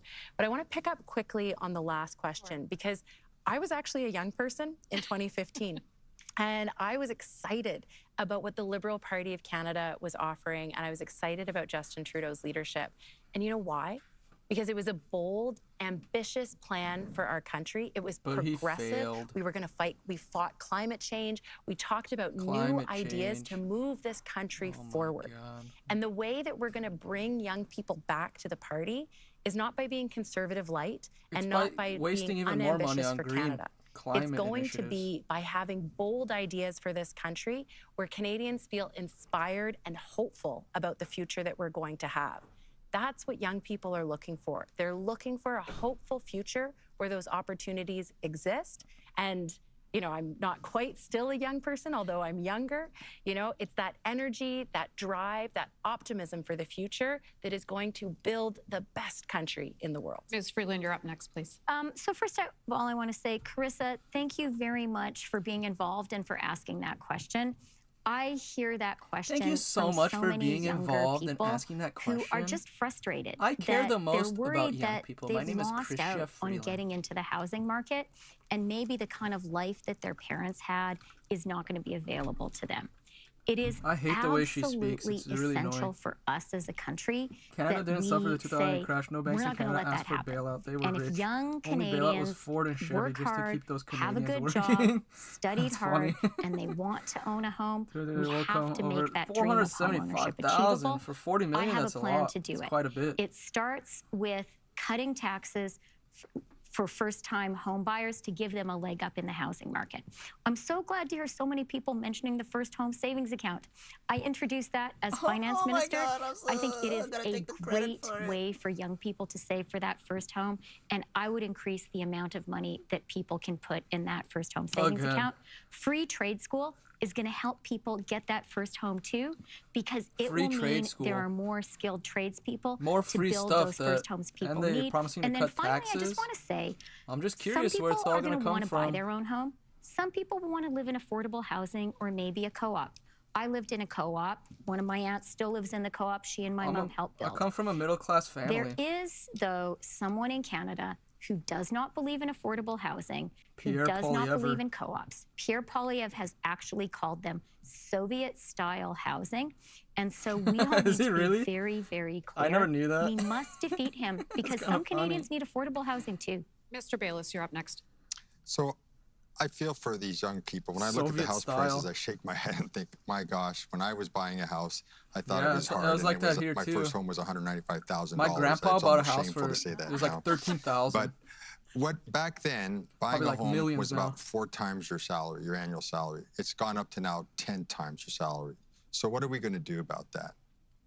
Well, we're not going to bring house prices down again. So we need to get your salaries up, and we need to get more money in your pocket, and we need to bring the cost of living back this guy in makes line. Such good points. So what I'm proposing to do is there's a number of technical Definitely issues which I've listed on my website, but in a general sense, I would say to young people, start saving. If I become prime minister, I'll get to work on the economy. I'll create the good jobs that you need, just like I've done in my own businesses. You'll have more money in your pockets, and we'll get the cost of living under control. And in a few years, with the home saving plans and that, you will be able to buy a house. So please do not lose hope on that. Okay, Mr. Carney, I'm going to end this segment on you, please. Okay, so we need to double the rate. I still wouldn't vote for that guy, but out of these 4, he has the most practical that ideas. 10 times salary I could see him we need to double the rate in things. order to even have the places. But I don't know if he's a shill, to be honest. We obviously need to get those incomes up at the same time. So there's 2 questions here. What's Pierre's plans on the homes? Home building going from 250,000 he wants to remove like the 500,000. taxes, right? So that it'll be cheaper We're going to to build. need changes to how we build homes.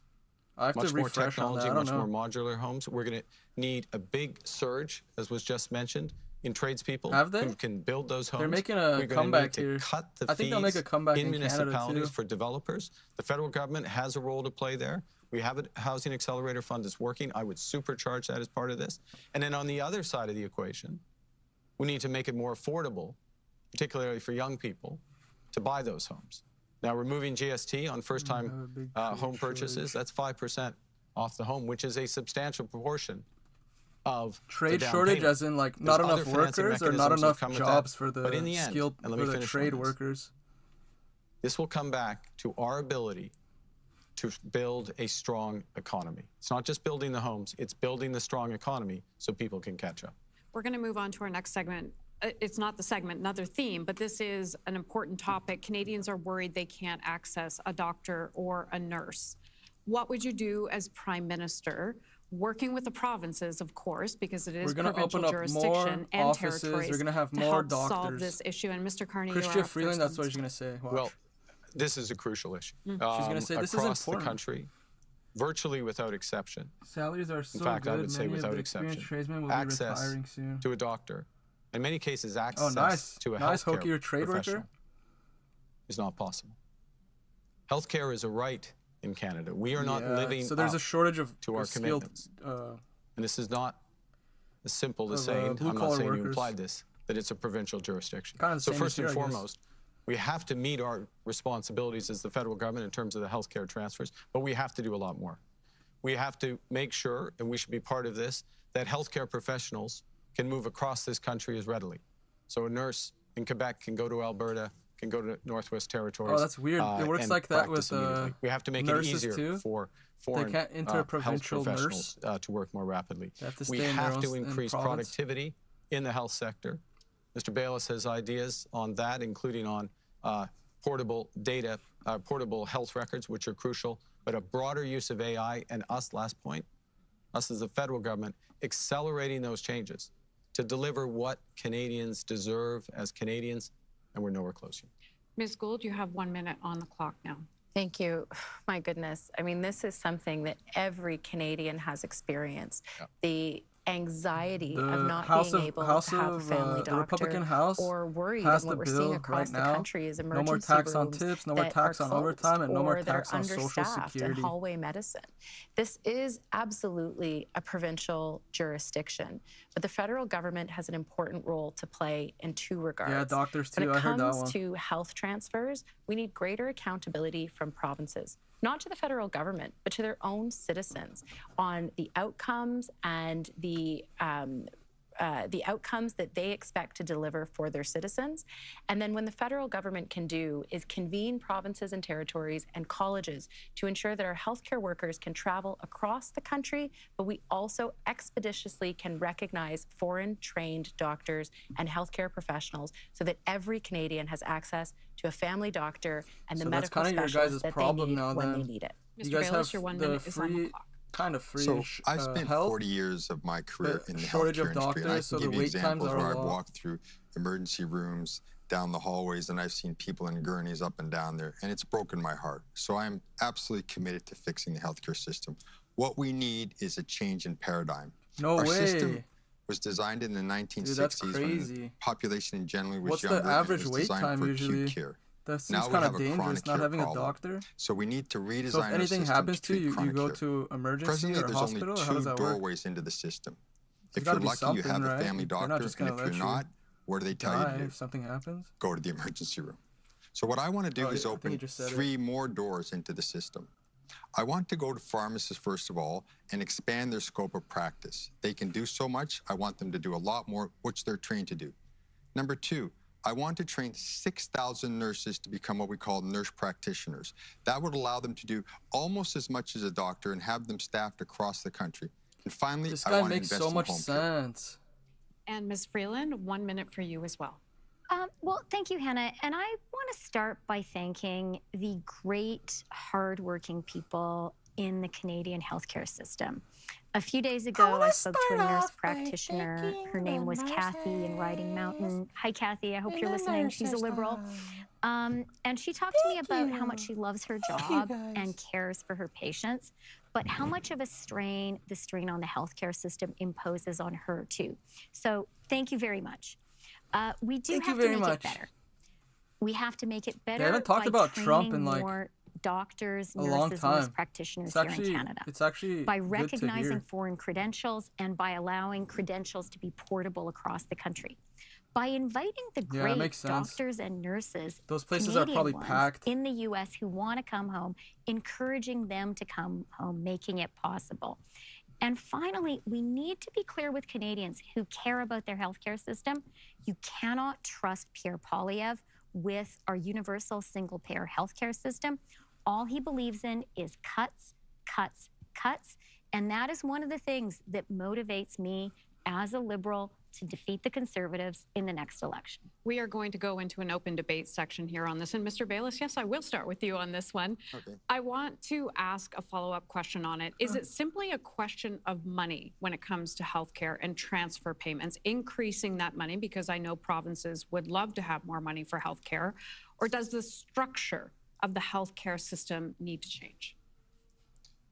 So a few years ago, the federal government announced something like $40 billion more in healthcare spending, and nobody went, great, finally it's solved. We all shook our heads and said, great, we're just shoveling more money into the fire, because we do need to change the paradigm. Yeah. Now, the wonderful thing I can Chrystia tell you Freeland. is that I hate her so I have much. seen the technologies that can do I that can manage the developed rest, right here in but Canada. her, it's unbearable. I'm working with one company I'm supporting, Imagine having and to that listen they've to her, developed like, is amazing in for a terms press of conference. electronic medical records, using artificial intelligence to wrap around and read all your records anywhere they are and produce reports accordingly. This guy should move to I've seen America if other he loses. AI I would vote for him in developments local Canada elections. again, where they allow doctors to spend a lot less time note-taking. In fact, no time note-taking, and everything collaged, put together for them, and doctors can be doctors. So we have the technology here. We have the ability to go forward here. This is what I'm going to bring to the healthcare system. And when I'm done, we are going to have the best healthcare system in the world. Believe it. Hear, hear. Ms. Gould, you're next on this one. Thank you, Hannah. Hear, hear. Look, universal health care and timely access I'm to not our gonna health lie, I system would is like something universal health that care. That's every actually- Canadian deserves and should have. And it was a Liberal government that put universal That's health one thing care I'll agree in with place, Bernie and can be Sanders on. very, very proud of that legacy. However, when it comes to the actual system, it is the provinces and the territories that manage and deliver care. The federal government provides transfers, but what we don't do enough of, and while I support the increase in transfers that we did, We didn't have enough accountability for where that money was going. It can go into the general revenues of provinces and territories, and we have no way of knowing how that money is spent. And again, it's not to be accountable to the federal government. It's to be accountable to citizens. Citizens deserve to know how that money is being spent and what the outcomes they can expect are. One of the things that I did with the childcare agreements is that all of that money was contingent on specific objectives and outcomes for provinces and territories. That's what we need in healthcare. Canadians deserve timely access to a doctor. They deserve to have a family doctor or a primary care physician. And they deserve to know that when they get sick, when they need the healthcare system, it's there for them. Because our healthcare workers are working around the clock. They are doing everything they can to provide patients the care that they need, but the system itself needs to be modernized. The federal government can convene the provinces and territories. We can work with them to develop those objectives and those outcomes, but at the end of the day, it is the provinces and territories that are responsible for the delivery of healthcare, and they must be accountable to their citizens for how they are doing that. Last time I went to the hospital, I waited 10 minutes, maybe, but I'm a senior. Only children go first. Service that we've received from our healthcare professionals 10 minutes over the course of the last 5 years. The enormous strains of working under the pandemic. Then the enormous strains that come after that on these professionals. What's who are there ideal, at the you front get in there lines and immediately for us, day in, day out, through the night, of a system that is short on resources, a system that has chronic care challenges as we age. We have a responsibility as the federal government to be part of the solution here. And we have an opportunity to make a systemic change because of technology. And if we have an openness, the provinces have an openness to use that in a way that empowers nurse practitioners, pharmacists, doctors, to provide a broader range of services to more people, more effectively. Last point, the federal government can help with that transition, can help skip forward better ways to accomplish those emissions reductions, particularly on my proposal, is that big polluters will pay Canadians, not taxpayers, big polluters will pay Canadians for their emission reductions and will improve the options for and the ability of those companies, or some of our most important companies, to get their own emissions down. Okay, we're going to come back and debate this more, but Ms. Freeland, you are next with 1 minute. Well, since we're talking about climate action, I do want to start by recognizing the role that I think history is going to judge very positively that Prime Minister Trudeau has played on climate action. He is the first Canadian Prime Minister to really move the dial. And under his leadership, we have become a country where the economy is growing while emissions are going down. That is a huge accomplishment for our children and grandchildren. On the consumer price on pollution, I was the first candidate to come out and say I would lift that. And the reason is really simple. Democracy is about listening to people. And Canadians were very clear with us in conversations with me that they didn't think that policy worked for them. What we need is carrots. We need incentives to double down on the incentives I put in place, the Canada Growth Fund, the investment tax credits, to create a green transition that delivers jobs and growth for the Canadian economy. I know that we can do that, and I know that that's what Canadians need. And if we let Pierre Poilievre be elected, that will be the end of climate action in Canada. Okay, we're on the 1 minute segment, and Mr. Baylis, you're up next. Thank you.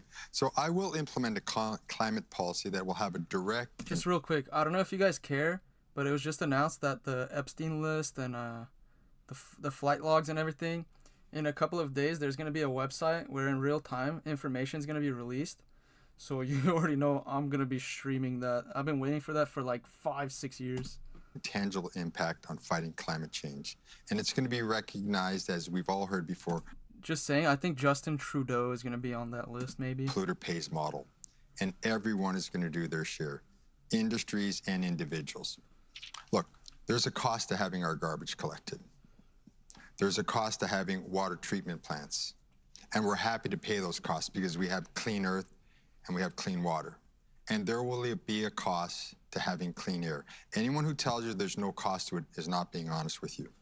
So to answer your question about this carbon tax, presently it's not working because what it's doing is just circulating money around. So I'm going to adapt far, so it. good. And what we're going to do is attack the problem directly. So I'm going to invest funds into programs and Canadian companies that are going to bring forth solutions to fight climate change directly. And Karina Gould, you have said that you are not going to scrap the consumer carbon tax, that you will stop the increase in April. Maybe discuss that a bit. Sure. Well, politics is also about leadership, and it's also about conviction. And I'm not going to abandon the fight against climate change because Pierre Poilievre is telling us to do that. I'm a mom of 2 young kids. I cannot leave a planet that is burning to them. I got into politics in 2015 because I wanted to be part of a government that fought climate change. And we did that. And we did that to great effect. And I am proud of that record. But I hear Canadians when they say that this policy is something that... I don't believe climate change. I just believe you shouldn't ruin the planet, you know, but I don't believe in putting money towards climate. Just don't ruin it. Challenging for them. And you know what? We didn't do a good job of talking about it. And when they are talking about the carbon tax, what are they talking about? They're talking about affordability. That's why we need a real affordability plan. It's not that they're against fighting climate change or they're against protecting the environment, but that also means that if you don't have the price on pollution, you don't have the rebate checks that millions of Canadians depend on every single year. If you have a fight, what's a rebate check? Is that like your tax return? You also need to have a plan to fight affordability. Money back every month? We are okay. Let's just get right into the debate because Mr. Carney, go. I want to pick up on that point, last point, and really go to Pierre Poilievre. The difference between Pierre Poilievre's Here we go, approach. Pierre Poilievre. Axe the tax. He's got the T-shirt. He's got the slogan. That's all he do. He doesn't care about the rebate checks disappearing. He doesn't care about our businesses becoming more competitive. We started this evening talking about the absolute need for our country to diversify our trade, to build with new allies. Climate change, addressing climate change, and I've spent a huge part of my career what's that link? addressing it, both in terms of policy and leading the largest clean energy investor in the world, okay? But a big part of climate change is about the economic opportunity. We will not have access to the European market unless we make the progress here. So we have to do 2 things. We have to supercharge some of the programs that have been put in place, so businesses are getting their emissions down. We are a clean energy superpower, and we have to make all of those households whole on the rebate checks that they will no longer receive. That requires a middle-class tax cut. It requires additional measures, including, final point, polluters paying those households Carbon so tax their Carney is more affordable and cleaner. That's his name. We have 2 minutes and 30 seconds on the clock, and we're going to have to stick to this. So I want to get through all of you. Ms. Freeland first. Rhonda, you asked something very specific. You asked something very important. What was the moment when I recognized that we needed a different approach? And I can tell you very specifically what that moment was. It was a meeting I had with Wab Kinew, the Premier of Manitoba, really shortly after he was elected. He is a great progressive leader in, I would say, the tradition of prairie progressives. He says the economic horse has to pull the social cart. I love that. And he said to me, I believe in climate action. Hi, Suzy but Q. I've just been through an election, and the people of Manitoba are telling me that the way the consumer price on pollution works doesn't work for them. Can I do a deal with the federal government where we hit our targets, but we do it in a different way? And that, to me, is leadership. But what is the different way? Listening to people. It is not being inflexible and not telling people what their lives are like, but hearing them. And so I really believe if we want climate action, which is essential, we have to listen to Canadians. And if we fail to do that, the threat is, the danger is that Pierre Poilievre will be elected, and Pierre Poilievre will be elected anyways, I think. All of the excellent work we have done on climate. We have to all the waste of money we've done. We have to show Canadians we hear them and that we're listening to what He's they gonna tell ruin. us rather than telling He's them gonna what they ruin should our do. gravy Okay, train. I'm going to jump in there because we do have to stick to time now. Ms. Gould, you're up next. Thank you so much. So just a couple of things with respect to my colleagues. Literally the whole reason why we have the carbon tax backstop is because premiers across this country decided they didn't want to participate. So if Manitoba wants to participate, then the consumer price on carbon from the federal government disappears. That's what happens in Quebec. That's what happens in British Columbia. With respect to Mark and the middle class tax cut, the math just doesn't add up. If you are a middle-class individual, that tax cut is looking at about $800 a year.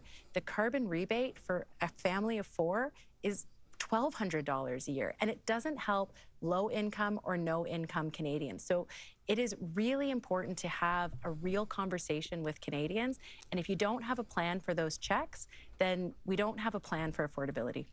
I'm going to come to you now, Mr. Baylis. We are going to go into the 1-minute segment, but it's a good follow-up to this. I know you wanted to jump in. To maximize Canada's energy advantage, new pipelines or other energy infrastructure. Did they skip him? The idea here is that the federal government will take on the responsibility of having the approvals for the 2 corridors. We'll work with the provinces and we'll work with the Indigenous communities, get all the approvals in place, and then go to tender so people can know with certainty that they can build these 2 pipelines. That's one area of energy security. Another one is I want to invest heavily in nuclear energy, small modular reactors. Canada used to be a world leader with our CANDU reactors and nuclear energy. We have to retake that position. Yeah. Third thing I want to do is invest in transmission lines. We don't have transmission lines going across the whole country. With the electrification of our economy, we're going to need those. So those were 3 points I want to bring to the table. Frank Baylis, thank you kindly for that. And Mark Carney, you're up next. I'll go back to where we started. We're in a crisis. We need to act. We need to act to build this economy, and part of those actions is or should be around our energy sector. I would all right, Hokie, thanks for stopping by. Thanks for all the comments. Thanks for everything, bro. Have a good one. Which would include both clean and conventional energy, would include pipelines, getting consensus around those projects that we're going to move forward on, because we are a federation. We need multiple levels of government, but we need speed, and we need the federal government. Speed and power. Speed and power. With speed. We also need to do, and we can do, and can lead in areas such as carbon capture and storage. We can lead in displacing. Hold on, I'll be right back. I did this yesterday.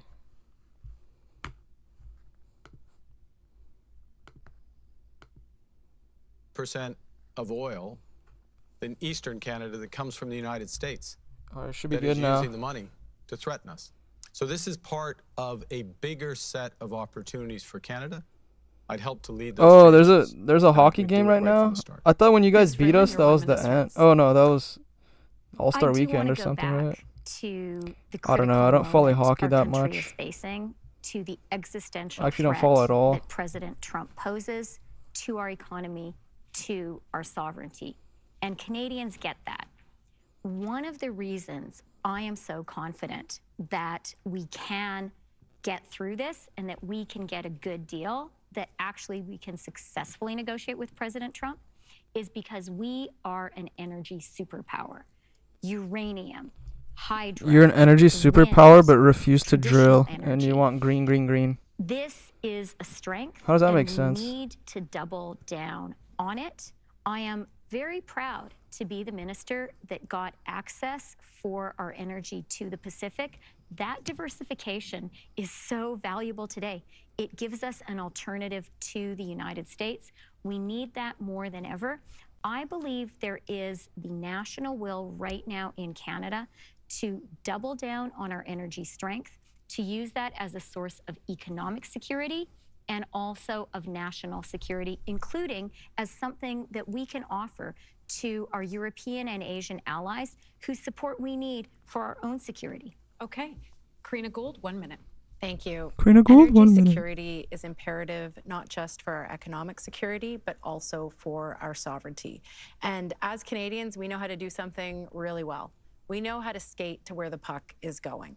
And so there you that go. Got to means throw a that we hockey need to reference have in a there. conversation right now Pull those about what heartstrings. securing our energy future looks like, both with traditional energy, but also with new renewable energy. I did, We but think I didn't about where we're understand gonna if I was be looking in at the right 5, thing. 10 years, where our trading partners are going to be in 5 or 10 years. We have to have a real conversation about what Canada can provide for Canadians, but also for the world.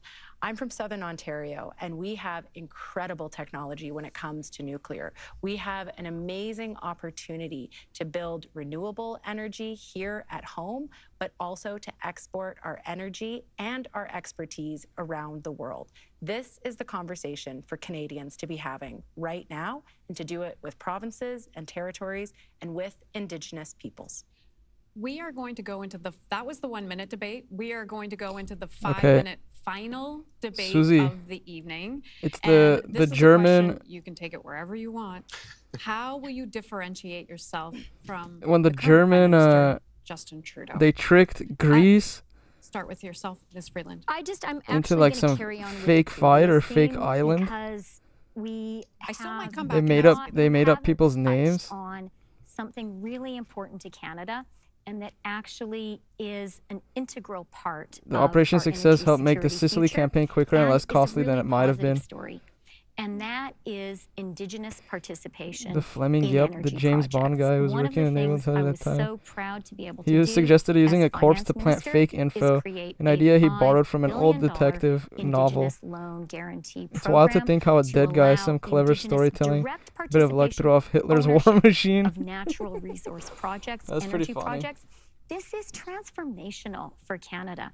And I think that we really need to embrace Operation the Mincemeat. fact that we are a country that can move forward with Indigenous prosperity. Oh, you're Greek? And we are a country Evcharisto. whose path to reconciliation can Evcharisto. include Hoppa! Indigenous people in Canada Yasu! being partners in building the energy security we need today more than ever. Okay, thanks. And I will come back with that other question. So I'm going to go back to my original question in this debate. How will you differentiate yourself from Prime Minister Trudeau? Sure. Let me just first start I by won't. saying We're all the that same I think thing. It's wonderful what you raised, Chrystia. It's just that Indigenous reconciliation is about more than a relationship with natural Ilona, do you know the resources. song And this is Oftos? something that I think we can be extraordinarily proud of, the legacy that Prime Minister Trudeau has put in place when it comes to reconciliation. Or And Astina we need to be Lei? very You know mindful any that Greek Pierre songs? Poilievre I actually led listen to Greek Conservative music. government will back away and backtrack on this really important relationship that Canada has with Indigenous peoples. And I also just want to say that I'm actually really proud of a lot of the work Paschalis we did as a Terzis. government, whether it was the Canada Child Benefit that has lifted over 500,000 kids was the out other of one? poverty, the early learning and childcare agreements, or the work that we did on fighting climate change. I'm proud of that legacy and that record, and I think all Liberals can be proud of that. Hold Where on, let me find you see some of a my big Greek songs. difference is in making sure that we stay and Do you know I stay Nikos connected Vertis? to the grassroots. And this is something that as Liberals, I want to talk to you specifically about. We need to hear your voices. We need to hear your ideas, because it is always the Liberal membership, the Liberal grassroots that provides the next big idea for Canada and for Canadians. And so my pledge to you is to ensure that we have a robust and vibrant party that is connected in our communities, listening to Canadians. Guys, this is getting boring. I'm not gonna lie. Making sure that we can build that future that we I'm want. happy there's no and third day, lead 'cause this Canada was just- ambitiously into the 21st century. So that's how you'll differentiate yourself from Mr. Trudeau? I'm very proud of the record that we have. We've made some mistakes, absolutely. Nobody is perfect, but we've done a lot of good things for this country.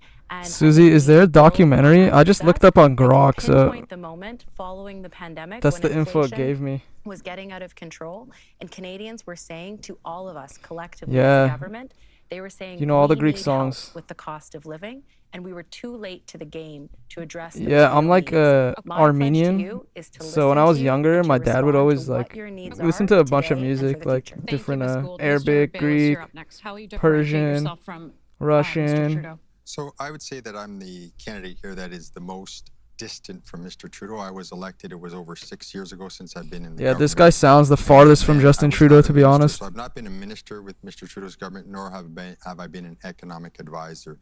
Where I will differentiate myself greatly is that I'll be focused much more on the economy. I'll be focused on creating wealth. I'll be focused on getting more money into Canadians' pockets. That's what I'm good at. I'm also going to look at building an innovation-based economy. So I really want to do that. That's going to be my main smart. focus. Innovation-based economy. That's good. When you're in government, you need wealth creation and you need wealth. This guy's actually pretty good. I'm not gonna lie. We've done a lot of wealth. I don't like his climate change stuff, but announcing programs we can't even and his stance on the USA. Such as healthcare fall apart. But everything else is pretty what solid. I want to do is get back in there. I'm a big supporter of these programs, so I want to make sure we have the funds to pay for them. That's going to be where I'm going to be much different from the previous government. That was a great answer. That was a great answer. Mr. Carney, you're up next. Thank you. Thanks for the question. Look, I'm different in the following respects. First, focus on the economy. Laser focus on the economy, and that means good jobs, people's wages growing faster than inflation. It means getting prices down. It means building homes. It means building a future for this country. Secondly, I'm much more hands-on. Much more of a hands-on person, hands-on manager. I focus on results. Why was he hands-off for the past like 4 years? He was just in the shadows. To have support in the caucus. Now all of a sudden he's like, I'm hands-on. I'm very hands-on. More regular and two-way dialogue with the caucus. I meet with my supporters virtually during the course of this leadership campaign to hear their ideas, to hear their energy, to hear what's going on, what they're seeing on the ground, to share my perspective. I used to know some Armenian. To move forward. Botov. And Ms. Freeland, I am going to come back There's to a you channel called The Y Files that goes over different things like this. Sometimes he believes them, sometimes not so much. Susie, I take you love conspiracies. We as liberals I'm a conspiracy guy. The great things our government has done. National system of The Y Files. We'll have to look into that. Canada Child Benefit, support for seniors, CETA. That's NAFTA. why he was hands off. We have done a lot, and we need to remind Canadians about that. But you know, for me, this campaign has been a personal liberation, and I am my own person, and it is great. I personally do not believe I'm my own person, style and of it's leadership, great. Which is a one-man band. I think that the best kind of leadership is collaborative. We should all just share and be all lovey-dovey together. That doesn't get shit done, lady. Practical, and we have to focus. This is like if you put a children's book, put it into a person, and put it up on stage. I am a ferocious mother. No, you're not. Get out of here. I fight for Canada with the same ferocity that I fight for my kids. I will fight for your kids too. She probably just scolds him in that thin voice all the time. Who can stand up Kids, to don't Donald do Trump that. and win. Okay, we still have closing statements as well. So this is that opportunity for each candidate. I may have to take some time away because of that. And Ms. Freeland, you are chosen as number one to have your closing statement first. So your minute 30 is there. We might have to clip it a little bit. Well, first of all, I do hope Donald Trump, who takes a keen interest in Canada, is watching this debate. There you go. Because back to what Donald he Trump, will man. hear from all the liberals is No one we cares. believe Just in tell us what Canada, you're gonna do. We are not going to capitulate, and we are going to fight for our country. And Canadians across the country are coming together to fight for Canada. Hockey fans are belting out "Oh Canada." Oh Restaurants pouring US wine from their Canada. menus. Snowbirds not flying south this winter. Our country is standing strong, smart, and united.